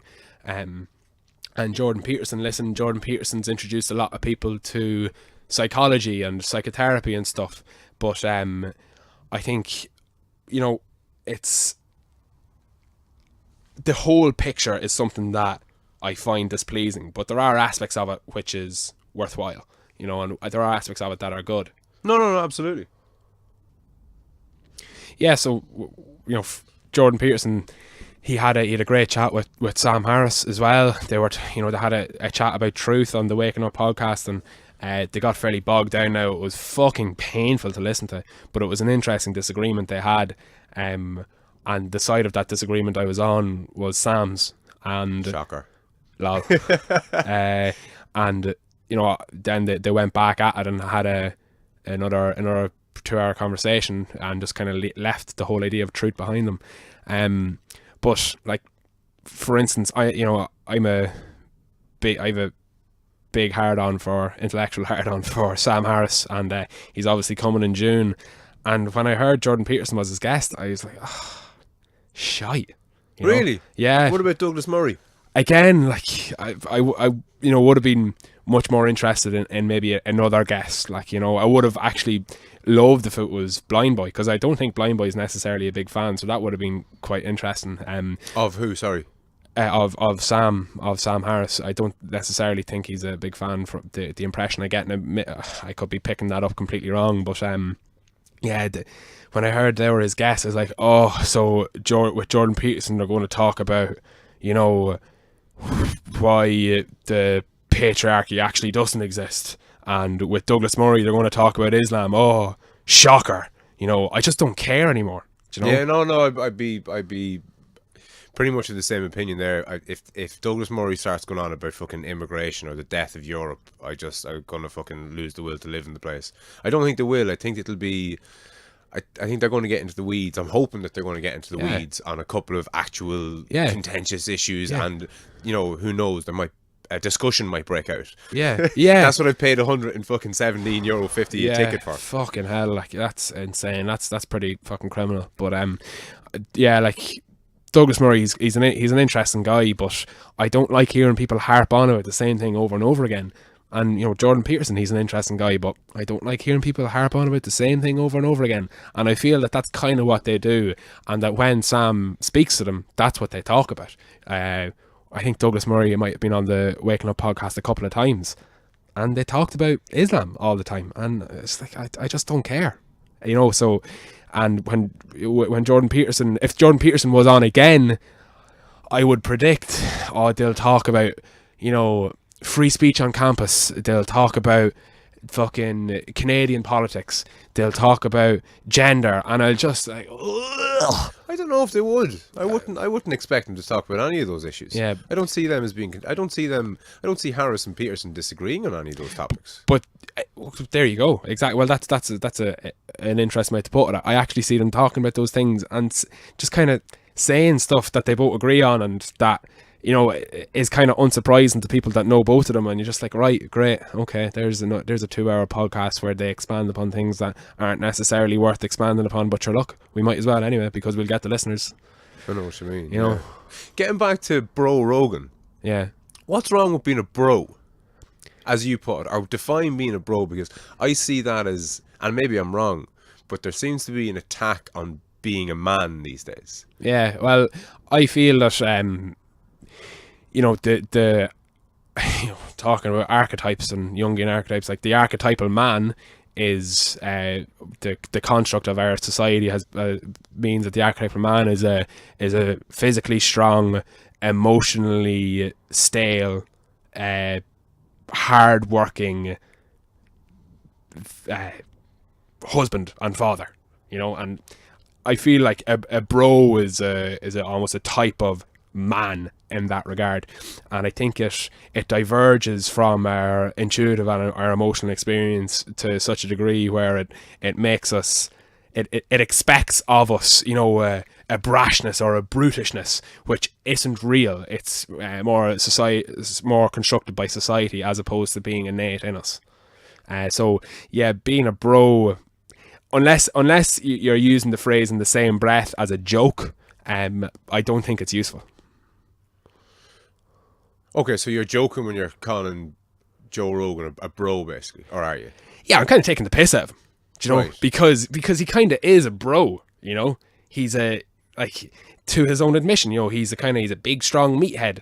But what's wrong with that? Like, what's wrong with being into hunting and into fighting and into manly stuff? No, there's nothing wrong with it. But if you're conflating being into fighting and hunting with being emotionally stale, and Joe Rogan's far from emotionally stale. Joe Rogan's a big girl.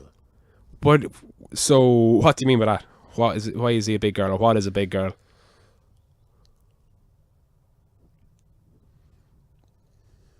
When I said being a big girl like that, I didn't mean to disparage all the women that are listening. And I know that is a kind of a... Maybe it's something that I shouldn't use, but... When I say being a big girl...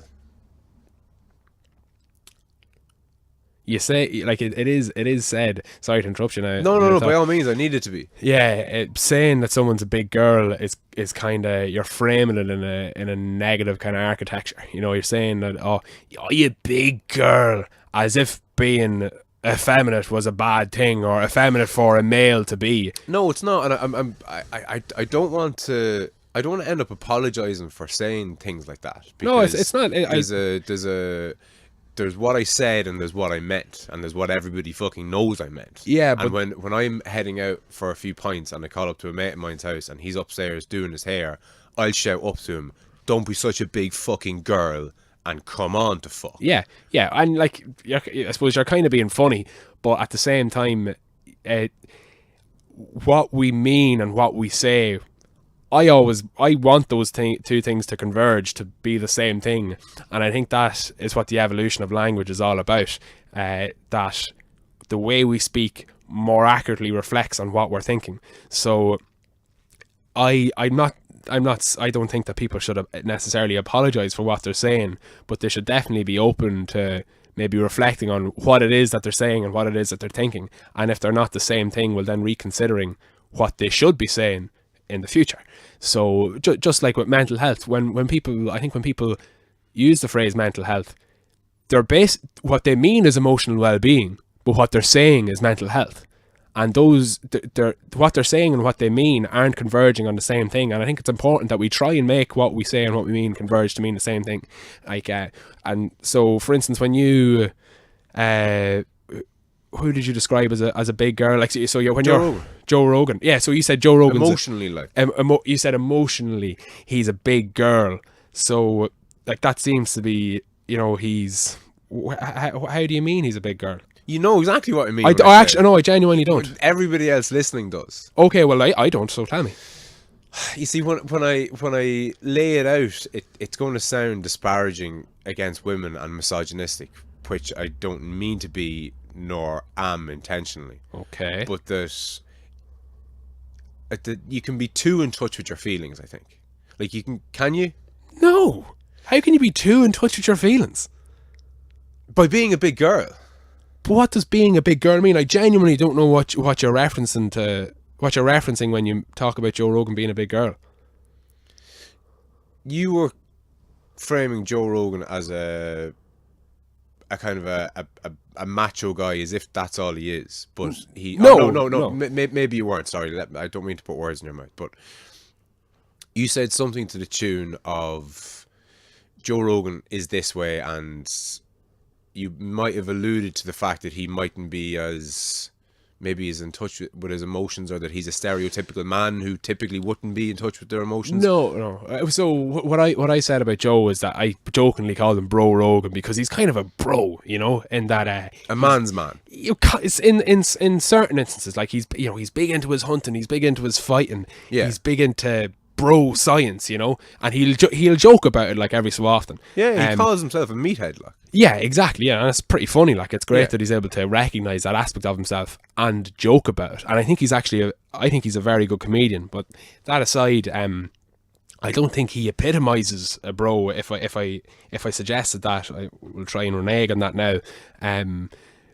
Because to me, what I was forgetting about Joe Rogan for a moment, I think your typical bro is somebody who drinks with the lads and kind of loves fucking women, and drinks loads, and lifts weights and pumps guns, and takes creatine because it makes your muscles good and big, and that kind of thing. And it doesn't express themselves to their friends, because doing that is fucking gay, as if gay, and they're framing like gay as if that was a bad thing or something. Yeah, but you use the term gay there in the same way I would describe somebody as a big girl.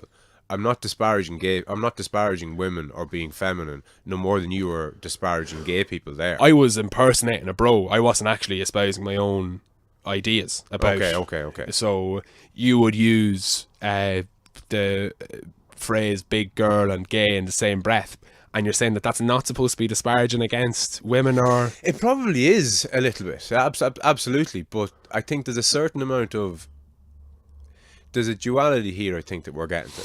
Whereby you have to be very aware of your emotions and in touch with your feelings. That's on one side.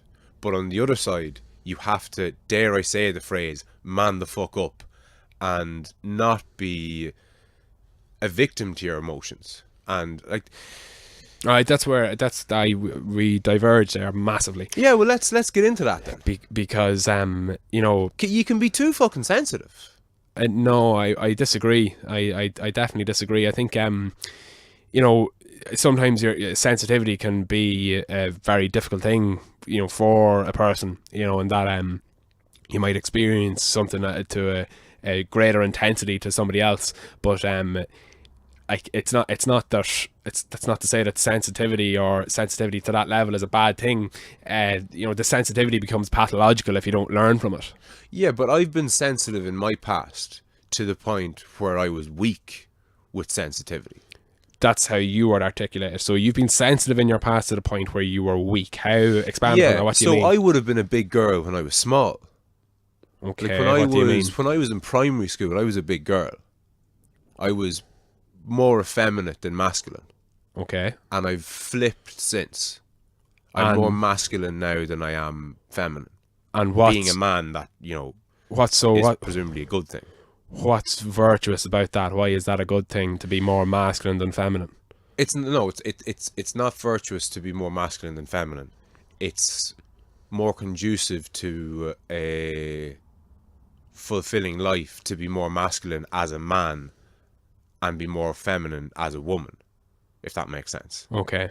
I'd hate to be quoted on what I just said there, because I'm not sure if I said what I meant. Yeah, which is completely okay. Like, you know, and you know, if you didn't say what you meant, people should forgive you for that. But I don't necessarily think that having an effeminate nature with a pair of balls and a cock is a bad thing. I don't think it's to your disadvantage. I think it's just a different personality that you have. It weakened me. I feel stronger and the better for flipping from being more. But how do you define your weakness? What was your weakness that you had? I wouldn't have been able to stand up for myself like I can now. Okay. I would have been far more agreeable, say.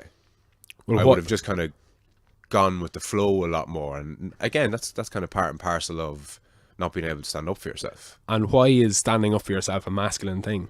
I wouldn't necessarily frame that as a masculine thing.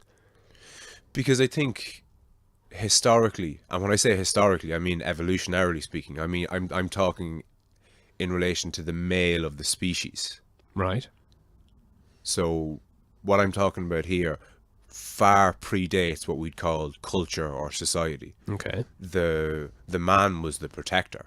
The man was the physically more powerful thing. The man was the thing that wasn't, you know, with child. Like, Okay. women, and when I say women, I mean the female of the species, need protection. Like a pregnant female isn't able to protect herself, or a woman with, or not woman, a female. So this works cross species.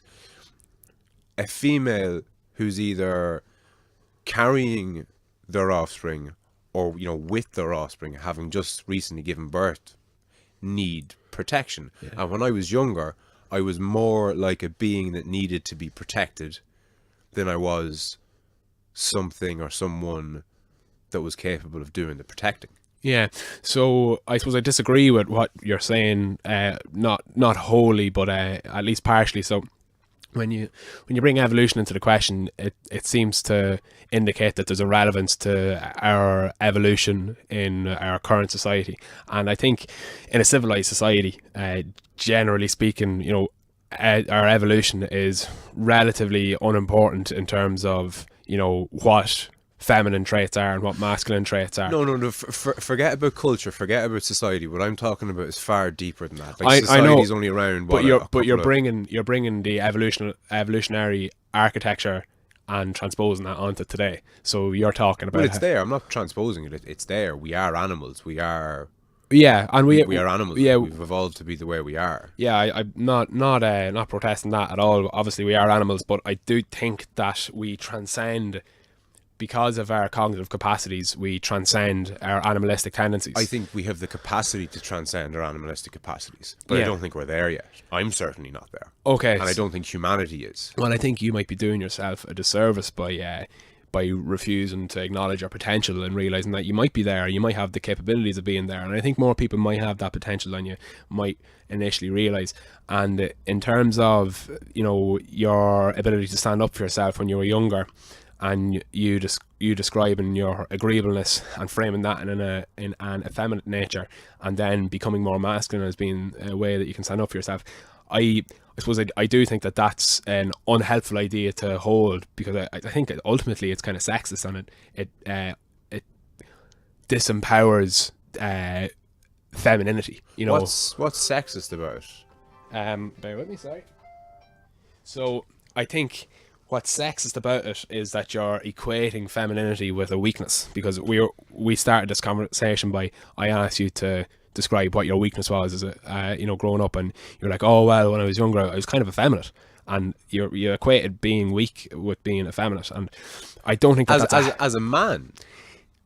As a man, yeah, I not as a woman. There's nothing Yeah. weak about the effeminate quality, but there's a weakness in being a man and being predominantly feminine.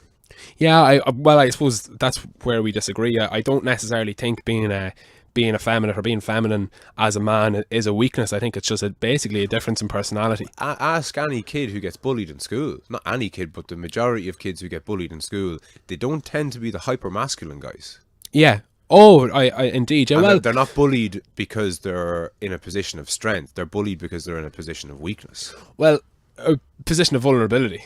Well, vulnerability, weakness. I don't know what I do think that there's a distinction to be made between vulnerability and weakness, because I think it's actually a strength to reveal your vulnerability. Now, I'm talking about in a general case, not necessarily in a child's case. You know, when they're measured against their peers, and if they're exposing their vulnerability, they're going to get fucked up. Whereas I think in a civilized society, when we expose our vulnerability, that's actually a sign of strength. So, like, I expose sincere vulnerability on numerous occasions in the past, and I actually think that informs a strong aspect of my character as opposed to a weakness or an effeminate nature. I tend to agree with you, but that's on like an intellectual basis. Not necessarily, I don't think, no, because you're kind of leading by example. So sometimes intellectual exploits can be somewhat reserved for particular, let's say, literarily inclined populace or people who go to college and stuff. But no, I think I'd like to think that my exploits are more human and more base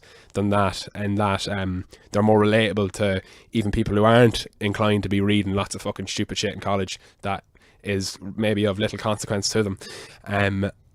Now, so that's why I wouldn't equate vulnerability with weakness. So if I see a child who's vulnerable or who's effeminate, I wouldn't be kind of encouraging them to, let's say, man up. I'd be maybe help inform them with some self-defense kind of things, or some like funny quips, or to get back at whatever, something, or understand. But all the different things that you're going to try and embody into that child are typically more masculine than female. Why is self-defense a masculine thing? Because it's the male of the species that fight. But again, you're talking about like the male of the species and stuff, and you're talking kind of from an evolutionary context. Whereas exactly. I don't think the evolutionary context is as relevant when you're talking about today. I think it's 100% relevant. I don't think we have the capability of intellectually transcending our ancient ancestry, but on a day-to-day basis of making our way through this world, no, it's fucking no chance. I think can't escape that shit. Like. Yeah, well, whatever about escaping it, I think it can be combated. So, and it should be. Yeah, and I think combating it, I think framing something as masculine or feminine is doing the opposite of combating it. I think it's almost allowing accepting our evolutionary circumstances. And I suppose maybe that's another reason why I don't enjoy Jordan Peterson that much, because he seems to frame everything in an evolutionary context. Yeah, he does, and it's what I love about him. And it's kind of to be part of what I dislike about him, because I think he disempowers humanity as well as women when he might frame things in a certain context, like maybe vulnerability as a weakness, or well,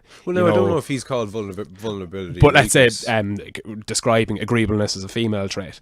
I think that's just a trait. I wouldn't describe it as a female trait. Yeah, but what if the studies bear out that it is actually a female trait, and that's what would claim to at least have proven? If there are male traits and there are female traits.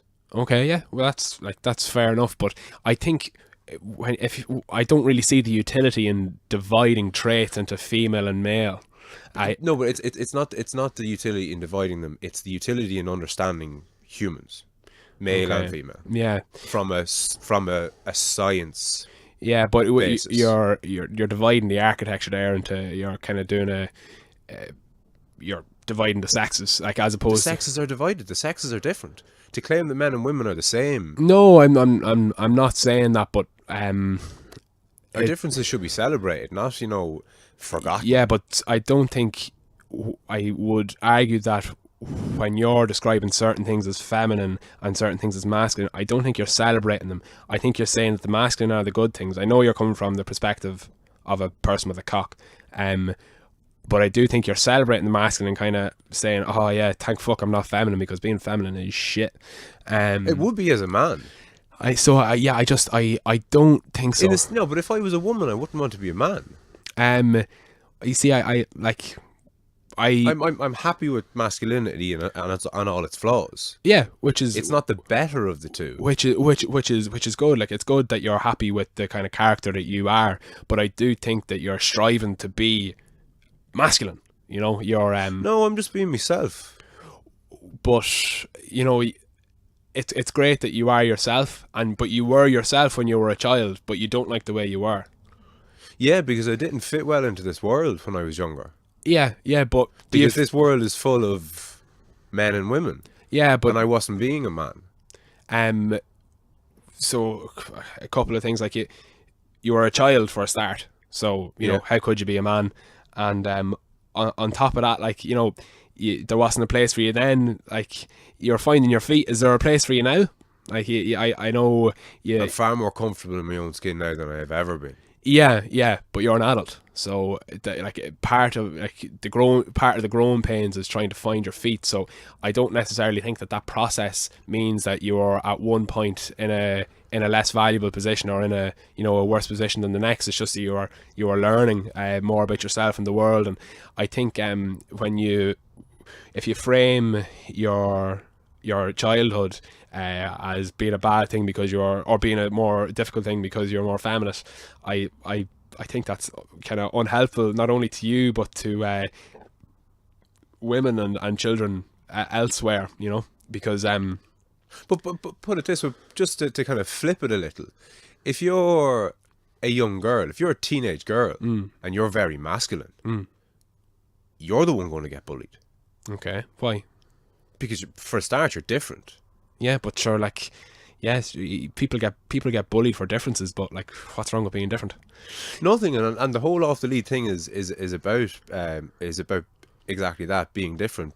But if you step outside of the norms, and I don't mean social norms, like the whole off the lead thing is to step away from social norms. It's not to step away from evolutionary norms, such as that the male is it's not that the male is the protector of the female, which it is to a large degree, but it's that the female is so important as needs to be protected at all costs. I think you're compartmentalizing the sexes into ways that they should act and ways that they shouldn't act. And if a teenage girl is acting manly, that she shouldn't act manly because she's acting different, which is actually kind of anathema to the whole off the lead idea. Like, if you want to be manly, be fucking manly, and if that's off the lead, great, who cares?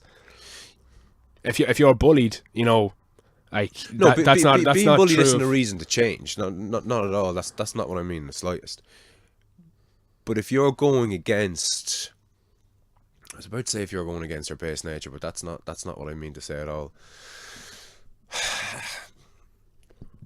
I don't know how, I genuinely don't know how to frame the point that I'm trying to make, being perfectly honest with you. I just see, I think that in order for you to become almost at peace with yourself, you have to first appreciate what you are.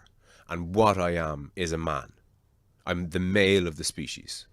So I think I have to get a handle on what it means to be a man and what men should be and what the role of a man or the male of the species is in its society. Nah, I suppose maybe it's a kind of a fundamental disagreement we have. Like, you're getting back to a real animalistic nature, which you're starting from that point, which is something that we're trying to combat. It's the starting point, though. It's not. You understand what you are, and then you appreciate yourself for all your flaws. But I think and you move on from there. Before we consider ourselves a man or a woman or anything, we're a human first. You know, we're Yes, absolutely. yeah. So Yeah, okay, human first, male or female second, and then you move from there. no, Where's your starting point? That we're human? yeah, that we're And that human, and then and that we all everything's- experience the human condition. That's We do, but my from starting from a point. male perspective and a female No, perspective. no, But we see we're different. I would argue that we're different. So I think we have differences, but I don't think we're different. We're the same. I think that the likes of Peterson has proven that we're different. I would disagree in that instance. But what In about that, the we have personality different traits, say? So forgetting about personality traits and stuff for a moment. Right. Okay. The personality, actually, we'll talk about personality traits for a moment. Personality traits are things that pertain to humans. Actually, sorry. So personality traits are things that pertain to persons. So we are persons. You know, Yes.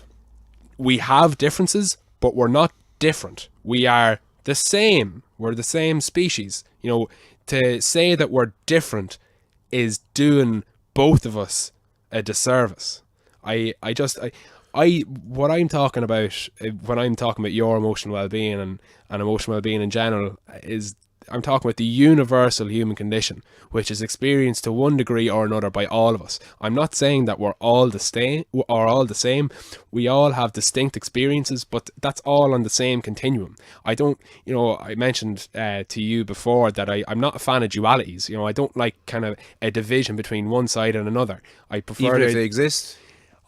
But that's the thing. I don't necessarily think they ever really exist. I think that generally things are on kind of a continuum. On which, you know, we can place ourselves on different parts on it. You know, we all experience this life in a distinct way, but that's not to say that we are all, you know, different. You know, we all experience the human condition just in different ways. Here's one for you. You're a neuroscientist. Yeah. Is it fair to say that? Yeah. Neuroscientist? Yeah. If I dumped 1,000 brains into your lab, okay? Yeah. I gave you 1,000 brains, and you were to examine them and separate them into male and female. Well, for a start, I actually don't know if I could. I don't know that kind of. Can that be done regardless of whether or not you could do it? I don't know. I would argue that it could be done. I don't see why it couldn't. But you're arguing that it could be done because you're expecting significant architectural differences in the brain. Yes. Okay. Yeah, and I suppose that's kind of where we diverge. Like, if we were to find out that yes, absolutely, 100%, with this machine, I can just give it a quick scan and go, yeah, it's a female brain. Okay. If that was a thing, Okay. which, and I don't mean to set you up for some sort of a thought here. Yeah. I've never heard the argument that I'm making be made. Anyway, yeah. But if it could be distinguishable, would that make you kind of change your tune? No, because I don't see the usefulness in that exercise. I don't see what it would prove. Because it would prove that we are fundamentally different. More so than just, you know, via personality traits and the different measurements. We're different from a measurable perspective, but that's obvious anyway. Like, women have tits and vaginas. Men have cocks and pecs. You know, we're all. You don't need to show me the brain for me to recognize our differences. But we're all the same. We're humans. Yeah, is your argument to recognize our differences? Yeah, but that's not to say that we are different. You know, so we're not the differences. same, but we're not different. We have differences. Yes, and we belong to the same species. Yes, like it's easy for someone to distinguish between me and you because we look different, but it's not necessarily a useful exercise. Do you know? You have a different body type to me. You have a different hairstyle to me. You have different shaped ears than I. You know, but it doesn't. I don't see the value in conducting an exercise like that. The value is that we're different. I might be, for example, more aggressive. You might be more this, and I might be more that, and we all have differences. But on an individual basis, me and you, that's irrelevant. But if you can half the world's population and say this half is more this and this half is more that, which you can do. Yeah, but there's so much overlap in your massive monumental overlap. Yeah, but you're absolutely monumental overlap. I know, but you're projecting expectations then on individuals based on that. No, I'm not. No. There's appreciating something as it is, and then there's whatever you do outside of that. So there's differences there, and what you do with knowing those differences are there, that's on you. You can use that. You can use what I'm saying to be a big giant sexist, racist bigot, but that doesn't mean that the facts aren't the facts. Okay. Yeah, well, I'm not trying to say that I have feelings which trump science or anything like that. I wouldn't like for you to think that, but I think when we started talking about this because you were reflecting on your own childhood, and you had what you described as more effeminate qualities, and you framed that in a negative light as if that was a bad thing. As a man, and not intrinsically, yeah, not just because feminine is less than manliness. It's just fundamentally where we disagree. I don't think it's a bad thing at all. I just think it's a different thing, and I think that's really it. Like, I don't know how much more we can say about it. Like, in that, I don't think it's anything. I just think it's something that you're able to recognize. But I suppose there's a bit of despair that arises in me when I hear you reflect on your childhood with kind of almost disdain and distaste. And I can imagine, let's say, I know you're a father.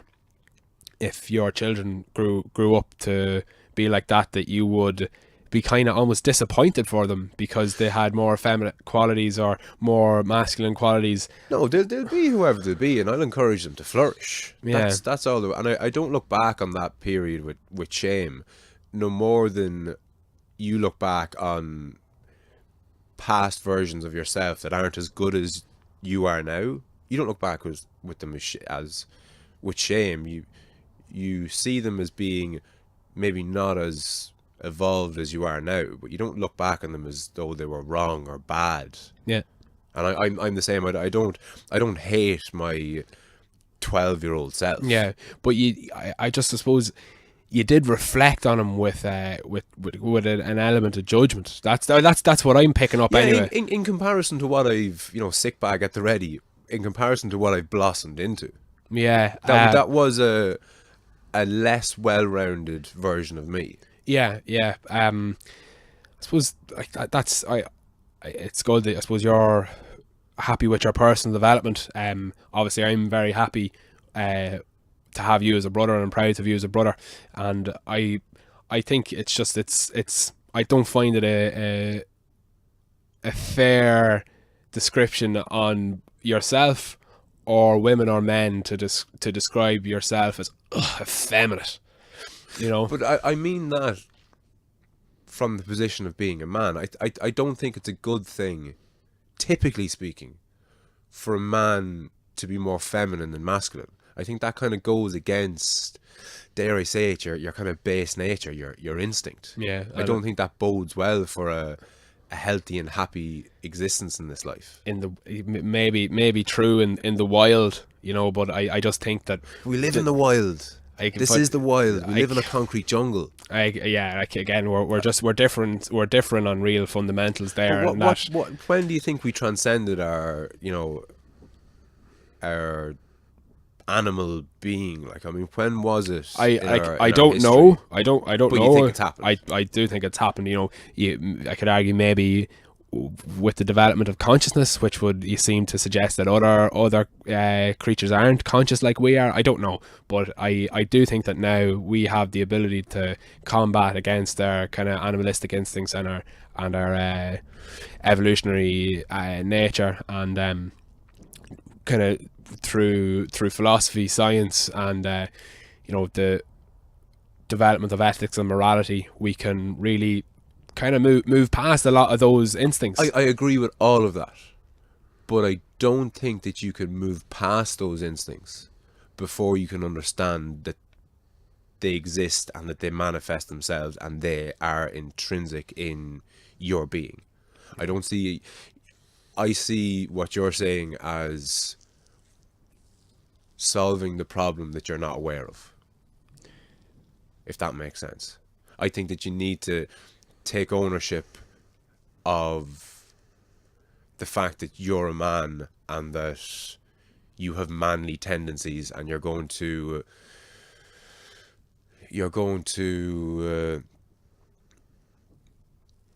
act like a man because born with more than just a penis. You were born, I would argue, with a male brain.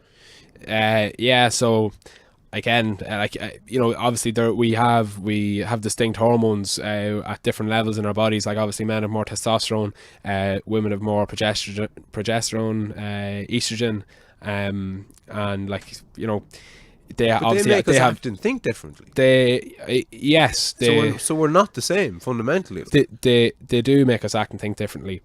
None being better than However, the other. I know, but I think what is important to just realize is that, on average they might make us act and think differently, but if we find ourselves acting more like the typical person who expresses testosterone, well then we shouldn't condemn ourselves. Or if we find ourselves acting more like the typical person that produces estrogen and progesterone, we shouldn't be angry or frustrated with ourselves. That's just the way things are. And we like I said, I think we transcend our biological and evolutionary natures in many cognitive ways, and that's totally fine, and that's totally okay.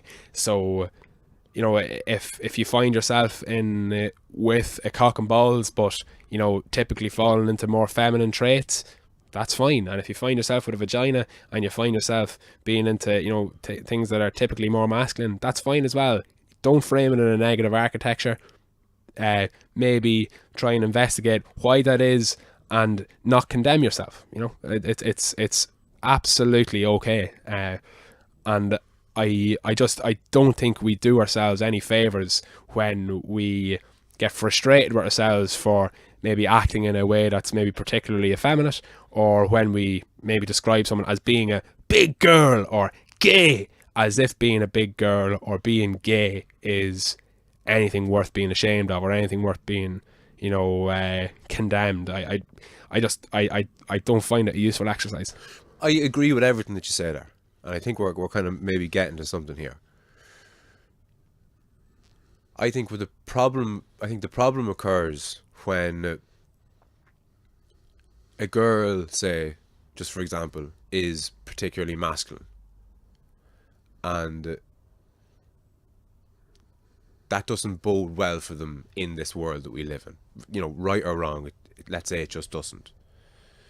And they find themselves kind of on the outskirts of their social groups, and they don't fit in, say, where and I think that's where a lot of effeminate men and masculine women, I think, typically fall into.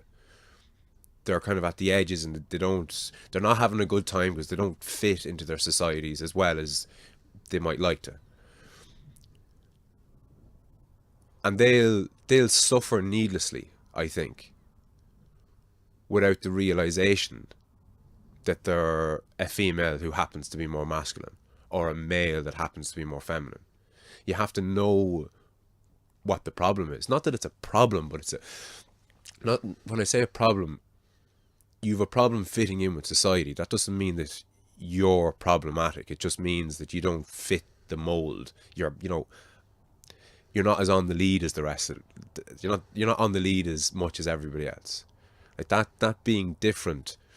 If you don't understand why you're different, how are you supposed to counteract it? Yeah, I know, and I suppose I don't agree with that either. I think it's if we find ourselves more female tendencies, like for instance, let's say I was attracted to men. Like being attracted to men is a typically female attribute.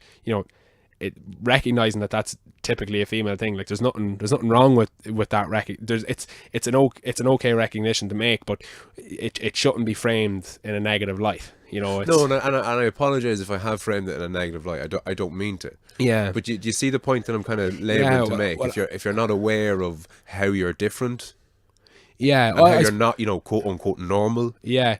Well, I think I don't really disagree with that. But I suppose I think you might have developed from your baseline a little bit of like you corrected yourself in describing it as a problem, but yet your innate response was to describe it as a problem. Do you know what I mean? So you're able to develop from that position of going, oh, sorry, I didn't mean to say a problem, but that was what you did say because of the because of the underlying architecture in your own mind of framing things as man with male tendencies good, female with woman with male tendencies bad, you know. Yeah. And so I think I just feel it's important that we, getting back to the original point, that what we mean and what we say converge to mean the same thing, because I know that you're not like a mean or a bad actor in the world. Like you want the best for everybody, regardless of their tendencies, of their religiosity or their irreligiosity or their spirituality or their race or sexuality, gender or any of that. Yeah, like yeah, you know, of course. you couldn't give a flying shite. But I suppose we do have some underlying tendencies to frame certain beliefs or certain attractions or certain proclivities in a negative light. You know, we all do, but it's important, I suppose, for ourselves that we're able to recognize that, question why we might frame it in a bad light, and then maybe develop our understanding. So ultimately, I suppose the point that I've been trying to make is that what we mean and what we say, you know, try and get them to converge, but also that femininity and masculinity and describing things as being gay or being a big girl or something, you know, if you're going to say those things, maybe question why it is you're saying it. Are you saying it purely for kind of for humor's sake, or are you actually saying it because you think that those things are bad things? That's ultimately the kind of the question I pose to you and the listener. Yeah, no, absolutely, and this conversation in its entirety has given myself, as I'm sure many others, food for thought. I'm going to wrap us up now, P. We've done just over the 3.5 hour mark. Will you give me your social media bits and bobs again, and Yeah. email address, all that jazz? Just outlay that as you will. Yeah, absolutely. So the U project is on Facebook as UFace, YEW face. I'm hoping that will change to just YEW soon, but we'll see. My name is obviously Pat Mc Keown. You can reach out to me on Facebook, on Twitter at Pat Mc Keown 15, Pat space Mac space Keown. I have a website that's currently in development at the moment, which is u.ie, yew.ie, which I want to be kind of a home for my podcast, for the different activities on social media, for, you know, future events whenever they do become organized, and also for the story bank. I'm running a podcast of my own called All About You, YEW. I've just uploaded 3 episodes, and I actually had a conversation with Cormac Ryan, who I mentioned earlier, as the latest episode, and I found it very, very interesting. And Cormac is a fucking inspirational guy. Yeah, in relation to, if you want to look up who inspired me, Cormac Ryan and Conor Cusack, 2 fucking savage characters, and they're both Irish, which is always nice as well. But yeah, I think I've covered everything. And if you wanna shoot me an email, patmckeown15@gmail.com, and I endeavour to get back to you as soon as possible. Fantastic. And Pat is going to send me on his email address and the links to his different social media platforms, so I will copy and paste that and stick it into the description. So thanks a million again, folks, for tuning in and staying this long. If you've any questions for myself, as always, you'll get me at imoffthelead@gmail.com, and we'll chat to you again. Pat, thanks for coming on. Thank you, Fran, for having me. Doodles.